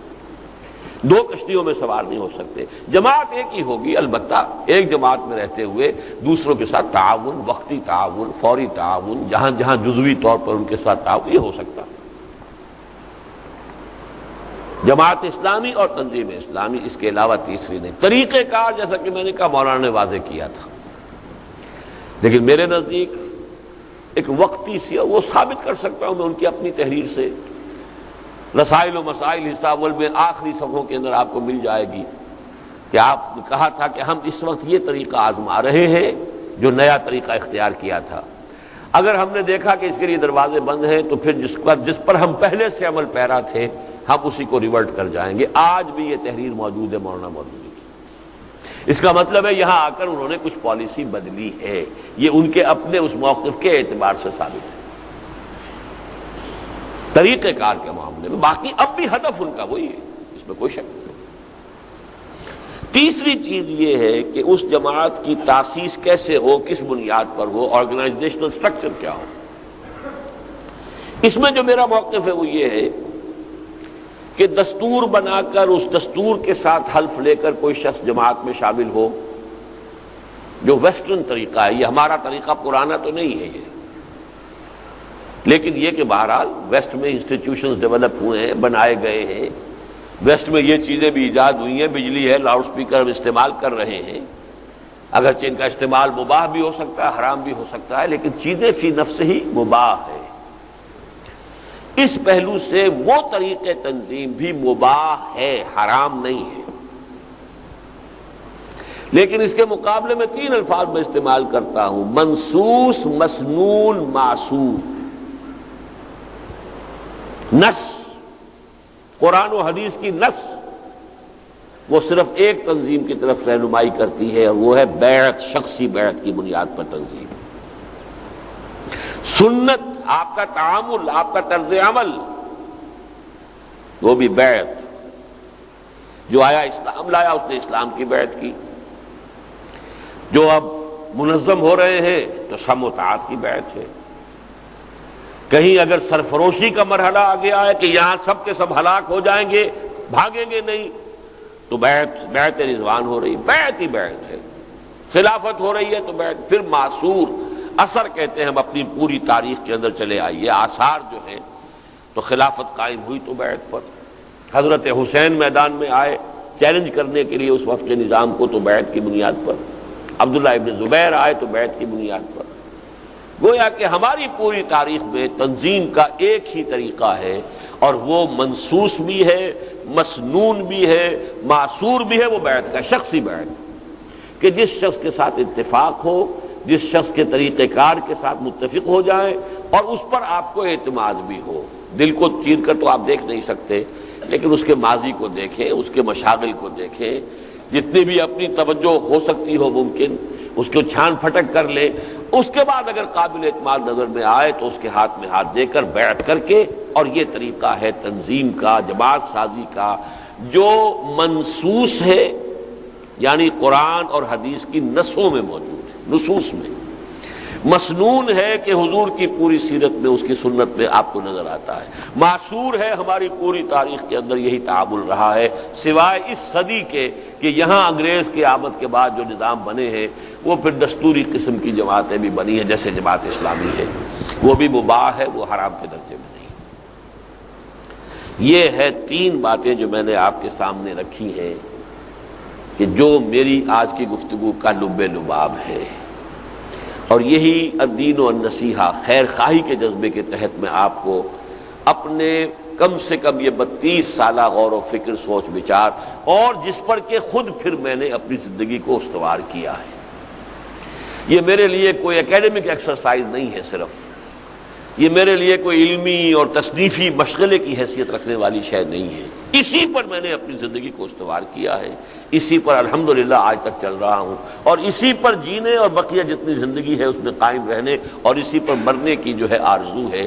اور حدیث نبوی ہے، لا یؤمن احدکم حتی یحب لاخیہ ما یحب لنفسہ، تم میں سے کوئی شخص مومن نہیں ہو سکتا جب تک کہ اپنے بھائی کے لیے بھی وہی شے پسند نہ کرے جو اپنے لیے پسند کرتا ہے۔ اور الدین والنصیحہ، دین نام ہے خیر خواہی کا۔ قیل لمن یا رسول اللہ، قال للہ ولکتابہ ولرسولہ ولائمۃ المسلمین وعامتہ۔ یہ خیر خواہی کا حق ہے جو ادا میں کر رہا ہوں آج، کہ یہ 3 چیزیں آج گنتی کر کے مجھ سے لے کر اٹھیے۔ آگے ان کو ماننا نہ ماننا، اختیار کرنا نہ کرنا، ان پر عمل کرنا نہ کرنا، یہ ہر شخص کا اپنا اختیار ہے۔ اب میں بہت ہی اختصار کے ساتھ اوپر کی 2 منزلوں کے بارے میں بھی کچھ باتیں کر لوں۔ قومی اور ملکی سطح جو ہم پاکستانی قوم کے نام سے آئیڈینٹیفائیڈ ہے، ایک ہمارا پاسپورٹ ہے، اس پر ہماری نیشنلٹی پاکستانی لکھا ہوا ہے۔ ایک ملک ہے جو پہلے 2 خطوں پر مشتمل تھا، وہ علیحدہ علیحدہ ہو گئے، اور بدقسمتی سے ایک حصے نے اپنا نام بھی بدل لیا۔ چھوڑیے ان باتوں کو، لیکن یہ کہ اس ملک کے بارے میں 2 باتیں لازم ہیں جو سمجھ لینے کی ہیں۔ باقی سارے مسائل بھی اہم ہیں، اس کی معاشی کیفیت، اس کی مالی حیثیت، اس کے قرضوں میں بند جانا، اس کا اور معاملات کے اعتبار سے یہاں پہ اخلاق کا دیوالہ نکل جانا، یہاں پہ غبن اور خیانت کا وہ بازار گرم ہونا کہ جس کی شاید دنیا میں اب کہیں اور نظیر نہ مل سکے، یہ ساری اپنی جگہ پر ہے۔ ہمارا لٹریسی پرسنٹیج اتنا کم ہے، یہ ساری چیزیں اپنی جگہ۔ ان میں سے کسی کو میں نہیں کہتا کہ یہ کوئی غیر حقیقی یا غیر اہم مسائل ہیں، لیکن 2 باتیں ہیں کہ جو ہیں جڑ کی باتیں، جن کو سمجھ لینا چاہیے، اور ان پر پوری تفصیل سے تو میری کتاب استحکام پاکستان کے نام سے موجود ہے۔ پہلی بات یہ کہ اس ملک کے وجود میں آنے کے لیے جڑ اور بنیاد سوائے اسلام کے نعرے کے اور کچھ نہیں۔ لفظ نعرہ استعمال کیا، میں نے یہ نہیں کہا اسلام تھا، نہیں، اسلام کا نعرہ۔ اس میں پوری بحث ہو جائے گی کہ مسلم لیگ کو دینی جماعت نہیں تھی، مسلم لیگ کی قیادت کوئی پریکٹسنگ مسلم پر مشتمل نہیں تھی، علماء کی حیثیت اگر تھی تو وہ ثانوی معاونین کی تھی، مددگاروں کی تھی، وہ اس کی قیادت میں شامل نہیں تھے۔ اب میں پوری بحث میں نہیں جانا چاہتا، لیکن یہ کہ اگر نعرہ یہ نہ لگتا کہ پاکستان کا مطلب کیا لا الہ الا اللہ، تو نہ 1946 میں مسلم لیگ کو وہ کامیابی حاصل ہو سکتی تھی جس کے بنا پر وہ پورے ہندوستان کے مسلمانوں کی واحد نمائندہ جماعت قرار پائی، نہ پاکستان وجود میں آ سکتا۔ باقی وہاں بھی 3 لیولز علیحدہ ہیں، وہ تفصیل سے میں نے بحث کی ہوئی ہے، وہ کتاب میری ہو سکتا ہے بہت سے احباب نے نہ پڑھی ہو یا نہ ان کے علم میں آئی ہو، تو میں نے تفصیل سے بیان کیا استحکام پاکستان، وہ کتاب پڑھنے کی ہے، اس لیے کہ ظاہر بات ہے کہ ملکی مسائل سے بھی ہم قطع تعلق نہیں کر سکتے۔ یہ کشتی کے مانند ہے، یہ ڈوبتی ہے تو ہم ڈوبتے ہیں نا، چاہے اس کا ہماری آخرت سے تعلق نہیں ہے، دنیا سے تو ہے۔ آپ کی ساری زندگی لگ رہی ہے اپنی اولاد کو بہتر سے بہتر پوزیشنوں میں پہنچانے کی اور اچھی سے اچھی بلڈنگیں چھوڑ کر جانے کی، یہ سارا جو ہے غرق ہو جائے گا کہ نہیں ہو جائے گا؟ یہ ملک اگر غرق ہو گیا، کون آ کے آباد ہوں گے یہاں پہ کیا معلوم؟ کتنے ہی لوگوں نے جو بڑے بڑے محل بنائے تھے ڈھاکہ کے اندر، اور پھر ان میں سے کتنے لوگ ہیں کہ جو نکلے ہیں وہاں سے بمشکل جو ہے بتن کے کپڑے لے کر، اور کتنے ہیں جو آج بھی وہاں کنسنٹریشن کیمپ کے اندر پڑے ہوئے ہیں، کیا پتہ کیا ہو۔ تو یہ ڈیفیکٹ ہو، اصل مسئلہ آخرت کا ہے، اس کی تو میں بات کر چکا۔ یہ ملک ڈوبتا ہے تب بھی اور رہتا ہے تب بھی، اصل مسئلہ ہمارا آخرت کا ہے۔ لیکن دنیاوی اعتبار سے ہماری ساری سوچ جو ہے جس کے پر گرد ہے، لیکن وہ ہم اپنے ذاتی مکان بنا لینے کو، بنگلے بنا لینے کو، کاروبار جما لینے کو یہ دیکھ رہے ہیں، یہ نہیں دیکھ رہے کہ جس کشتی میں یہ سب کچھ رکھ رہے ہیں۔ میں باہر جا کر کہتا ہوں تم یہاں پہ محنتیں کر رہے ہو، دن رات کی کوششیں سعودی عرب میں کر رہے ہیں، فلاں جگہ کر رہے ہیں، یہاں کر رہے ہیں، امریکہ میں کر رہے ہیں، اور کما کما کے جو ہے دن رات خون پسینہ ایک کر کے پاکستان بھیج رہے ہیں۔ میں نے کہا جس جہاز میں یہ سب کچھ وہاں رکھ رہے ہیں وہ جہاز ڈوب گیا تو کیا ہوگا؟ تو ایک بات اچھی طرح جان لیجئے کہ وی کانٹ افورڈ کہ ہم اس سے سرے سے لا تعلق ہو جائیں، نہیں۔ مجھ پر کوئی دن ایسا نہیں گزرا آج تک کہ میں اس سے لا تعلق رہا ہوں ذہناً یا عملاً۔ لیکن ایک بات یہ کہ اس ملک کے وجود میں آنے کا ذریعہ اسلام کا نعرہ تھا، اور اس ملک کے بقا اور استحکام کی بنیاد صرف اسلام ہوگا، لیکن حقیقی اور عملی اسلام۔ نعرہ اس کو سسٹین نہیں کر سکتا۔ نعرہ کون؟ نعرہ اپنی افادیت کھو چکا۔ ایک دفعہ اس نعرے میں باسی کڑھی کے اندر ابال آ گیا تھا 1977 میں نظام مصطفیٰ تحریک میں، اب وہ باسی کڑھی بھی گئی، اب وہ نعرہ نہیں چلے گا۔ حقیقی اسلام ہو، عملی اسلام ہو، وہ سسٹین کرے گا، وہ سپورٹ کرے گا، اللہ کی مدد آئے گی، اللہ کی نصرت آئے گی، یہ سب کچھ ہوگا، ورنہ تمہاری داستان تک بھی نہ ہوگی داستانوں میں۔ اس صدی میں 2 عظیم سلطنتیں ختم ہو گئی۔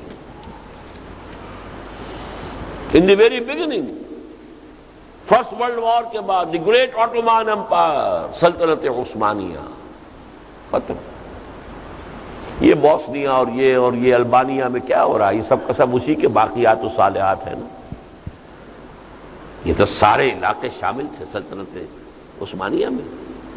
کتنا بڑا چنک تھا مشرقی یورپ کا، پورا شمالی افریقہ، پورا مغربی ایشیا، ایک سلطنت۔ یا کبھی ہوا کرتی تھی سلطنت روما، جس میں کہ تینوں یہ بر اعظموں کے حصے تھے، یا پھر سلطنت عثمانیہ تھی۔ نام و نشان ختم۔ ایک ملک ترکی رہ گیا، کچھ آبادیاں ہیں جو یورپ کی مختلف ملکوں، اور ابھی recently U S S R gone with the wind. تو پاکستان کس کھیت کی مولی ہے؟ آدھا تو ویسے ہی گیا، نام بدل چکا اپنا، باقی جو ہے اب حالات جو ہو رہے ہیں، کس بے بسی کا عالم ہے اس وقت۔ یا بے بسی کا عالم مجھے یاد ہے سن 71 کا، ہماری ایئر فورس مفلوج ہو گئی تھی۔ کیوں ہو گئی تھی؟ یہ آواکس طیارے جو بعد میں امریکہ نے دیے ہیں سعودی عرب کو بھی اور ادھر ادھر، وہ اس قسم کے ہیلی کاپٹرز رشیا نے دے دیے تھے بھارت کو، وہ فضا میں ہر وقت رہتے تھے اور ہمارے ہوائی جہاز جنبش بھی کرتے تھے تو ان کے علم میں ہوتا تھا۔ لہذا ایئر فورس جو سن 65 میں جو بھی بہرحال ہم نے مقاومت دکھائی، اس کا سب سے بڑا جو ہے وہ ایئر فورس کا حصہ تھا، وہ مفلوج ہو گئی۔ آج ہماری ایئر فورس اور ایئر ڈیفنس مفلوج ہو گیا، جب ہمارے وزیر صاحب بھی کہہ رہے ہیں ہمارے پاس تو وہ چیزیں ہی نہیں ہے کہ ہم روک سکیں۔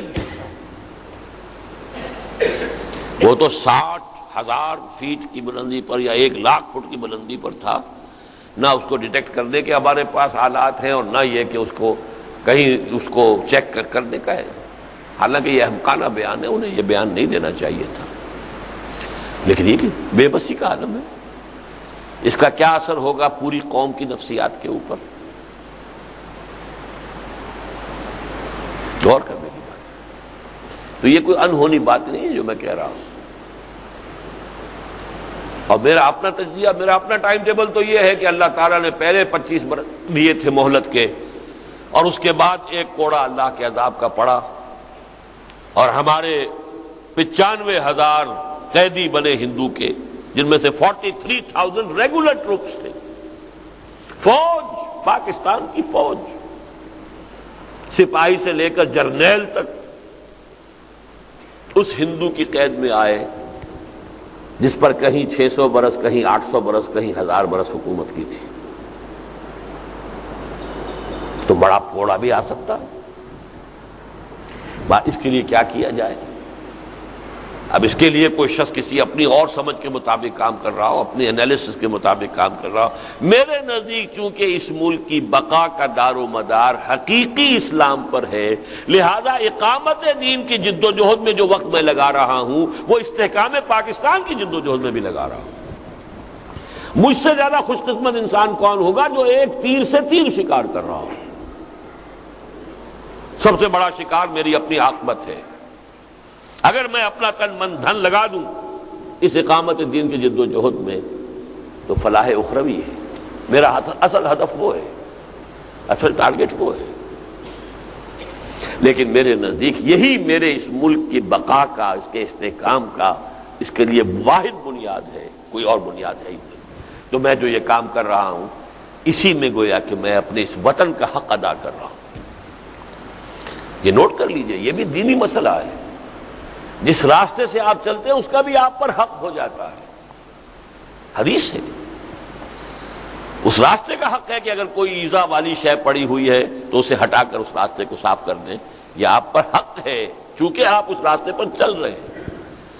تو جس زمین پر ہم آباد ہیں، جس ملک کی جو بھی بہرحال اس کی اللہ تعالیٰ کی طرف سے جو بھی کچھ یہاں عطا ہوا ہے اس سے بہرہور ہو رہے ہیں تو اس کا حق ہے، لیکن اس کے استحکام کا بھی راستہ یہی ہے، کوئی اور راستہ نہیں۔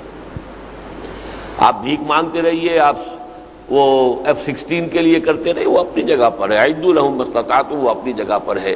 یہ سب کچھ زیرو کے درجے میں ہوگا اگر یہاں اسلام نہ آیا، یہ ملک نہیں رہے گا۔ اور اس میں بڑا تلخ شعر ہے کوثر نیازی کا، اب ان کی شخصیت ذرا بہرحال فوت ہو گئے ہیں، اللہ تعالیٰ ان کی خطاؤں سے درگزر فرمائے، لیکن کوئی ایک زمانہ تھا ان کی شاعری، اس میں وہ تحریکی اور انقلابی رنگ تھا۔ اسلام کو گر تیری فضا راس نہ آئے، اے میرے وطن تجھ کو کوئی آگ لگائے۔ یہ ذرا شاعرانہ جذبات کی بات ہے، لیکن یہ کہ واقعتاً ہمارے لیے تو اصل شے تو پھر اسلام ہے، دین ہے۔ البتہ یہ ملک ایسا ہے سلمان ابن اسلام کے طریقے پر کہ جیسے حضرت سلمان فارسی سے جب نام پوچھتے تھے عرب لوگ، وہ تو تھے چونکہ ایرانی، کہ آپ کا نام کیا ہے؟ وہ کہتے سلمان، ایک لفظ۔ عربوں کا رواج ہے جب تک باپ کا نام نہ آئے تو وہ نام پورا نہیں ہوا۔ سلمان ابن، سلمان کس کے بیٹے؟ وہ کہتے تھے سلمان ابن اسلام، میں اسلام کا بیٹا ہوں۔ واحد ملک ہے پاکستان جو اسلام کا بیٹا ہے، لیکن بہت بڑی تباہی آئے گی یہاں، خدا نہ خواستہ بہت بڑی تباہی آئے 1000 سالہ جو بھی انتقامی جذبات ہندو کے ہیں، بھارت میں کانگریس بہت کمزور ہو گئی. یہ تو بڑی بات ہے، آج تک وہ موجود تو ہے، کسی نہ کسی درجے میں حکومت میں بھی ہے. پاکستان تو کب کے اندر مسلم لیگ جو ہے ختم ہو چکی تھی، قائم ہوتے ہی وینش ہو گئی تھی، ڈیزالو ہو گئی تھی. بہرحال اس کو چھوڑ دیجئے، لیکن وہاں اب single largest political group B J P کا ہے. اس کے مقاصد علم نشرہ ہے، شیو سینا ہے اس کی سپورٹر اور الائی ہے. ان کے مقاصد، ان کے نظریات بالکل واضح ہیں. کیا حشر ہوگا، اس بات کو ذہن میں رکھیے. یہ ہے دوسری سطح. اس کا بھی اگر کوئی حل ہے تو یہ ہے کہ یہاں اسلام قائم ہو. قائم خود تو نہیں ہو جائے گا، اس کی جد و جہد کرنی ہوگی. جد و جہد اس طرز پہ کرنی ہوگی جس طرز پر کہ محمد رسول اللہ نے کی تھی صلی اللہ علیہ وسلم. وہ منہج انقلاب نبوی جو میں نے بیان کیا ہے، وہ میرا طریقہ، اس پر غور کیجئے، اس پر سوچ بچار کیجئے. وہ بات رہ گئی تھی وہاں جا کے میں نے کہا 2 ہی جماعتیں ہیں اقامت دین کے ڈکلیئرڈ آبجیکٹو کے ساتھ قائم ہوئی، ایک جماعت اسلامی اور ایک تنظیم اسلامی. جماعت اسلامی کے 2 چھوٹے چھوٹے پیمفلیٹس مولانا مودودی کے، اسلامی حکومت کیسے قائم ہوتی ہے اور ایک سارے جماعت کی ضرورت.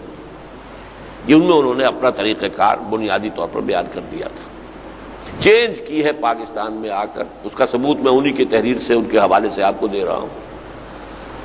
لیکن یہ ہے کہ ہم نے اپنا پورا طرز عمل جو ہے 400 صفحے کی کتاب میں بیان کر دیا ہے، سیرت النبی سے ماخوذ کر کے. یہ طریقہ ہے، پورا انالیسس سیرت النبی کا، منہج انقلاب نبوی کتاب پڑھیے آپ. بہرحال آخری جو سطح ہے وہ ہے دینی اور ملی. اس اعتبار سے بھی چونکہ ان دنوں میں میری کچھ باتیں سامنے آتی رہی ہیں اخبارات کے ذریعے سے بھی، پھر اس میں استہزاء بھی ہوتا ہے، تمسخر بھی ہوتا ہے، کچھ اور طرح کی جو نمک مرچ لگا دی جاتی ہے.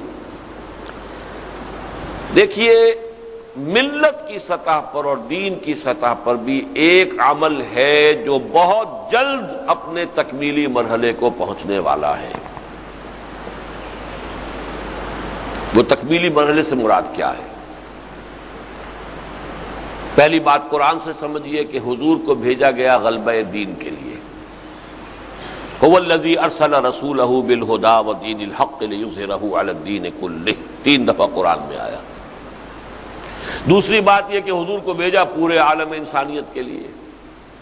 5 دفعہ آیا یہ مضمون، اور سب سے نمایاں آیت یہ ہے وما ارسلناک الا کافۃ للناس بشیرا ونذیرا. تو حضور کے مشن کی تکمیل اس وقت ہوگی جب کل روئے ارضی پر اللہ کا دین قائم ہو جائے. تاریخ ادھر جا رہی ہے، اس کی پیشن گوئیاں صریح احادیث میں موجود ہیں. نوید خلافت کے عنوان سے ہم نے وہ لاکھوں کی تعداد میں وہ 4 ورقہ جو ہے پھیلایا ہے. اب مجھے معلوم نہیں آج یہاں کہیں ہے یا نہیں، دستیاب ہو سکتا ہے یا نہیں، لیکن جو صاحب بھی چاہیں گے ان کے لیے ہم وہ کہیں نہ کہیں سے فراہم کریں گے، ہماری لوکل تنظیموں کے ذریعے سے، تنظیم کے رفقا کے ذریعے سے، کہ قیامت سے قبل، چونکہ بات قیامت سے شروع ہوئی تھی، قیامت آنی ہے اور پھر ہمارا محاسبہ ہونا ہے. اصل ہمارا مسئلہ وہ ہے، وہاں سے بات شروع ہوئی تھی. قیامت سے پہلے اس پورے روئے ارضی پر اللہ کا دین غالب ہوگا، خلافت علی منہاج النبوت کا نظام قائم ہوگا. اس کے لیے جو خوشخبریاں ہیں حضور نے دی ہیں صریح، وہ ہم نے احادیث کی صورت میں عام کی نوید خلافت کے روح سے. اور یوں سمجھیے تیسرے اعتبار سے کہ حضور نے فرمایا کہ میرے بعد اب اللہ تعالیٰ اس دین کی حفاظت کا انتظام جو کرے گا، اس میں یہ بھی ہے کہ ہر صدی میں مجددین امت کو پیدا کرتا رہے گا. ان لا یبعث فی هذه الامت علی راس کل 100 عام من یجدد لها دینہا.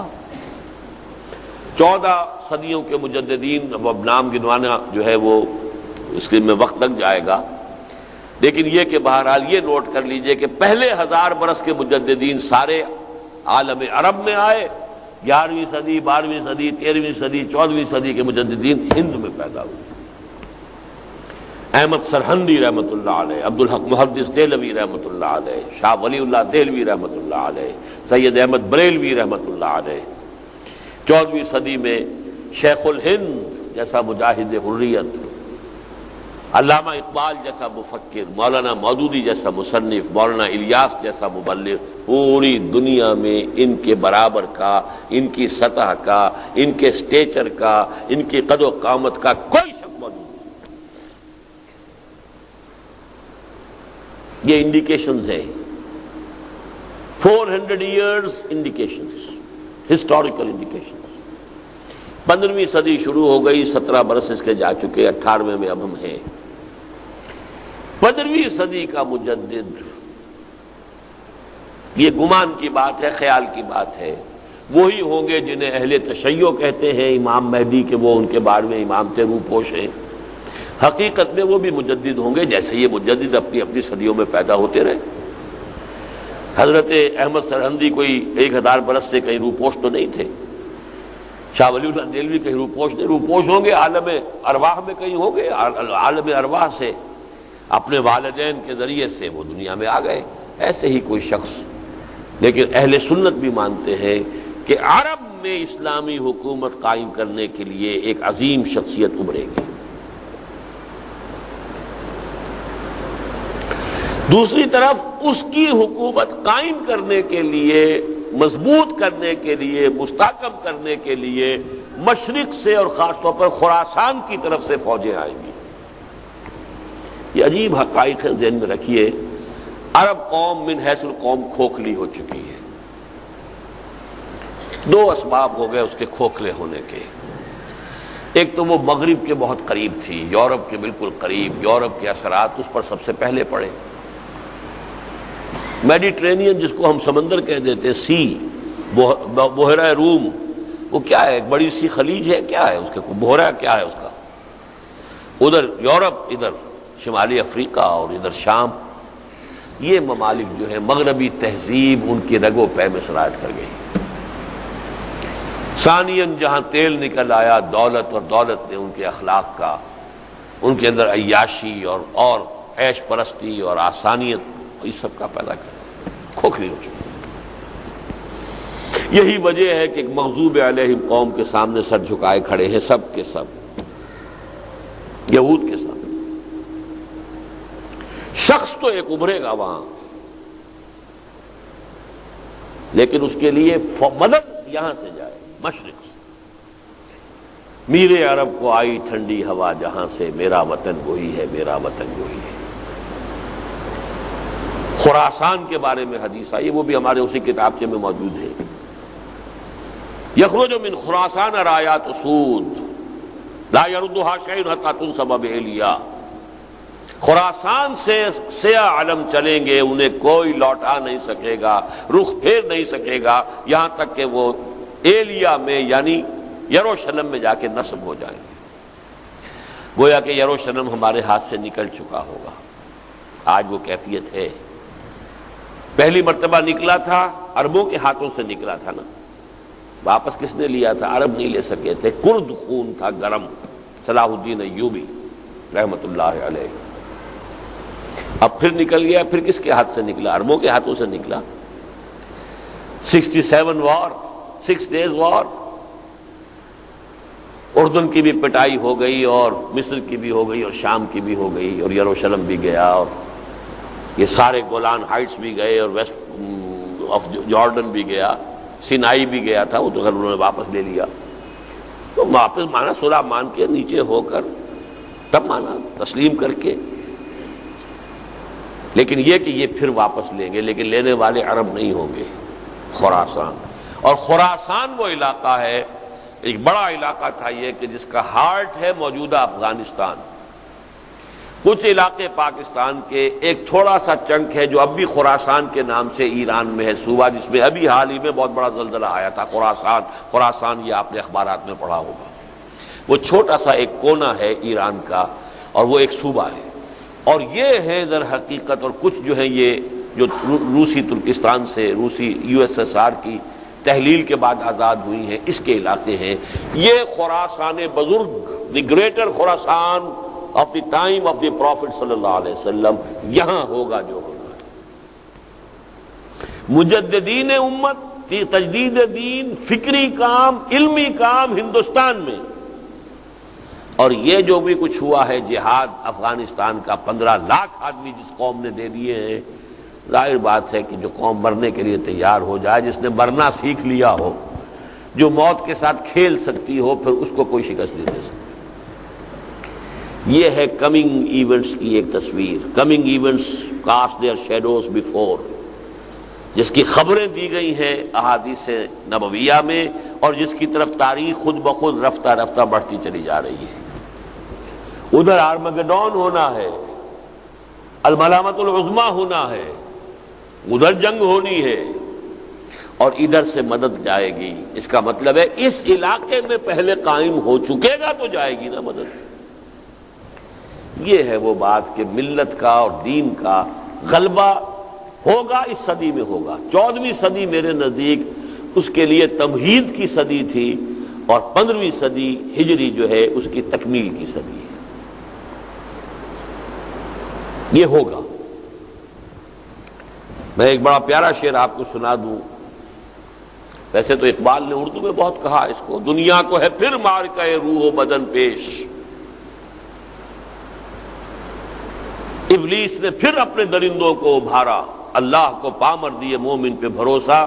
وہاں تہذیب کا لفظ ہے، تہذیب نے پھر اپنے درندوں کو ابھارا، اللہ کو پامر دیے مومن پہ بھروسہ، ابلیس کو یورپ کی مشینوں کا سہارا۔ لیکن فارسی کا ایک شعر جو ہے، خضر وقت از خلوت دشت حجاز آیت بروں، حجاز کے صحرا سے تو خضر وقت 15ویں صدی کے مجدد وہ ان کا ظہور ہوگا، وہ سامنے آئیں گے۔ قافلہ کارواں زی وادی دور و دراز آیت بروں، زی ازیں، یہ جو وادی دور و دراز ہے، وادی سندھ، یہاں سے کارواں چلے گا، خضر وقت وہاں، کارواں یہاں سے۔ حضرت مہدی کے بارے میں احادیث عرب میں، اور یہاں سے میرے عرب کو آئی ٹھنڈی ہوا جہاں سے، یہ ہے کمنگ ایونٹس کے شیڈوز۔ اور اب اس کے اوپر جو گفتگویں ہو رہی ہیں، نوسٹرڈیمس کی جو تھیں پیشن گوئیاں، اور شاہ نعمت ولی کی پیشن گوئیاں، یہ تو سمجھیے کہ تقریباً 400-500 برس پرانی چیزیں ہیں۔ لیکن اس کے ساتھ اب آپ نے اخبارات میں پڑھا ہوگا وائن برگر کی بھی کوئی پیشن گوئیاں تھیں، ظاہر بات ہے اس کی کہاں ہوں گی، اس نے کسی اور سے سنی ہوگی، کوئی جین ڈکسن سے سنی ہو، کسی اور سے سنی ہو۔ گاندھی کی پیشن گوئیاں آ گئی ہیں، راسپوٹین کی بھی آ گئی ہیں، اور یہ سب کنورج کر رہی ہیں اس صدی کے آخری سالوں پر، اور اگلی صدی یعنی عیسوی کے، اس صدی عیسوی کے آخری سال، اگلی صدی عیسوی کے ابتدائی سال۔ The coming 10 years of human history are going to be very fateful۔ الملحمۃ العظمیٰ اس میں ہوگی، Armageddon, the third world war, جو تاریخ انسانی کی عظیم ترین جنگ ہوگی، اور شرق اوسط اس کا میدان بنے گا، کروڑوں کی تعداد میں انسان قتل ہوگی۔ یہ سب خبریں ہیں کتاب الملائک میں، یہ بھی ہونا ہے۔ لیکن میں نے کیوں تذکرہ کیا اس کا؟ یہ تو ہونا ہے، میری اور آپ کی کامیابی کا دار و مدار یہ ہے کہ ہمارا کچھ حصہ اس پروسیس میں پڑتا ہے یا نہیں۔ ہونا تو ہے، دین تو محمد رسول اللہ کے ہاتھوں اور صحابہ کرام کی جد و جہد سے غالب ہو گیا، 23 برس کی محنت۔ محروم کون رہ گیا؟ ابو جہل، ابو لہب محروم رہ گئے۔ عین دور نبوی میں پیدا ہیں، موجود ہیں۔ حسن ز بصرہ بلال از حبش صہیب از روم، ز خاک مکہ ابو جہل، بلکہ ابو جہل سے بڑھ کر ابو لہب کہی ہے یہاں۔ ابو لہب خاک مکہ نہیں، حضور کے گھر میں، وہ تو خیر بنو امیہ کا تھا، بنو مخزوم کا، یہ تو بنو ہاشم کا چشم و چراغ ہے ابو لہب۔ ایک دیوار بیچ ہے محمد رسول اللہ کے اور اس کے گھر میں، اسی لیے وہ ام جمیل جو ہے وہ گندگی بھی پھینک دیا کرتی تھی، اور اگر کہیں ہانڈی چڑھی ہوتی تھی اس ہانڈی کے اندر کے اوپر بھی نجاست پھینک دیتی تھی، کرتی تھی کہ نہیں؟ اس لیے کہ ایک دیوار بیچ میں تھی۔ صبح کے وقت کانٹے بچھاتی تھی، یہ سارے کرتے تھے نا، کوئی بجلی اسٹریٹ لائٹس تو نہیں تھی۔ حضور اگر نکلتے ہوں گے in the small hours of the morning بیت اللہ میں جا کر کچھ عبادت کرنے کے لیے، تو کیا ہوتا ہوگا آپ کے ساتھ ان کانٹوں کی وجہ سے؟ لیکن تھا کون؟ چچا، اور وہ محروم رہا. تبت یدا ابی لہب وتب ما اغنی عنہ مالہ وما کسب. اس دور میں رہتے ہوئے لوگ اگر ناکام رہے اور شقی رہے تو اس دور میں بھی دین غالب ہو جائے گا. ہم شقی رہیں گے اگر ہم نے اپنے فرائض ادا نہ کیے. دس is the crux of the matter.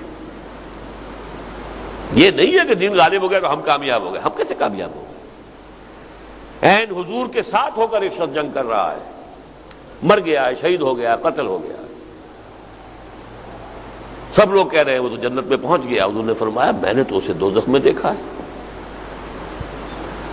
تحقیق کی گئی. یہ دو واقعات علیحدہ علیحدہ آتے ہیں.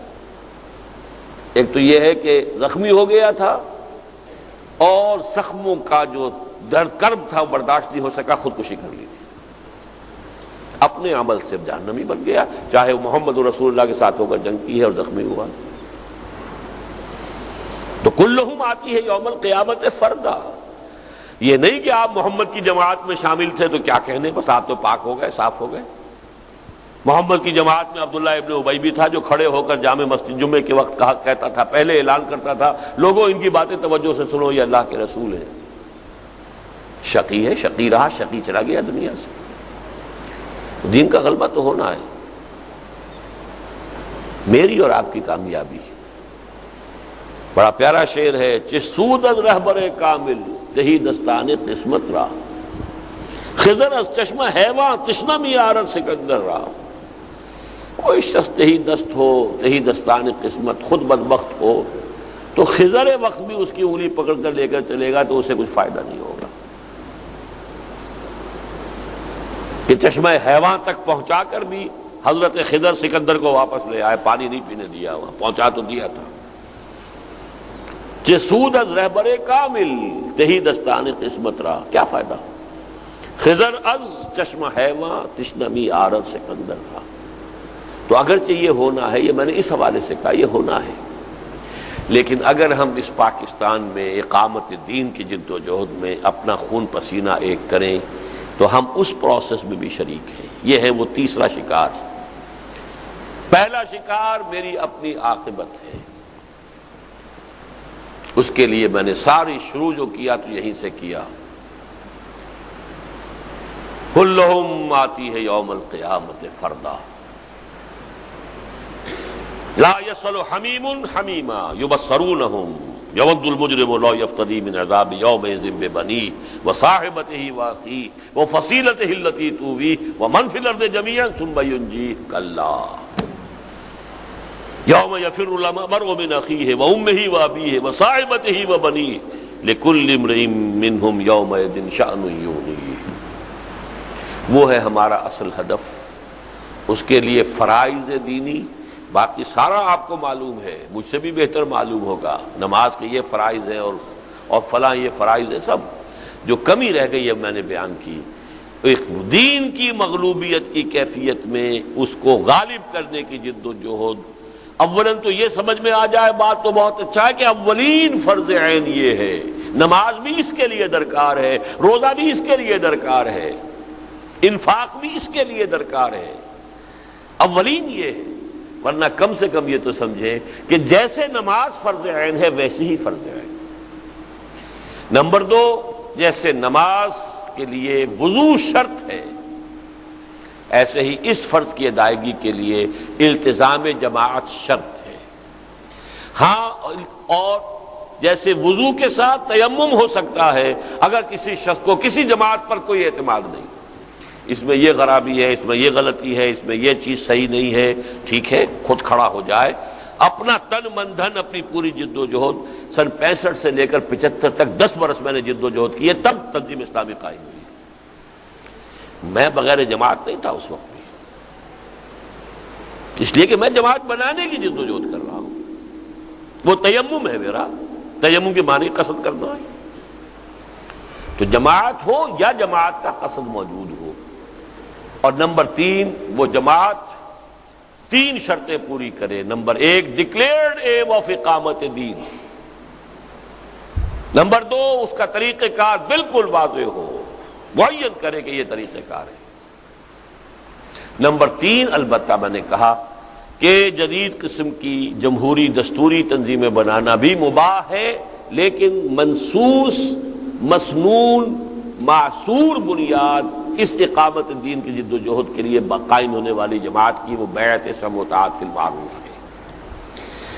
یہ تقاضے ہم پورے کریں تو ہماری عاقبت اپنی سنورے گی، اس ملک کے بھی بقا اور استحکام میں کچھ نہ کچھ حصہ ہماری طرف سے بھی پڑ جائے گا۔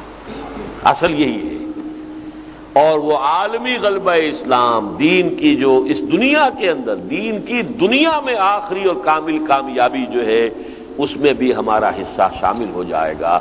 اقول قولی ھذا واستغفر اللہ لی ولکم ولسائر المسلمین والمسلمات۔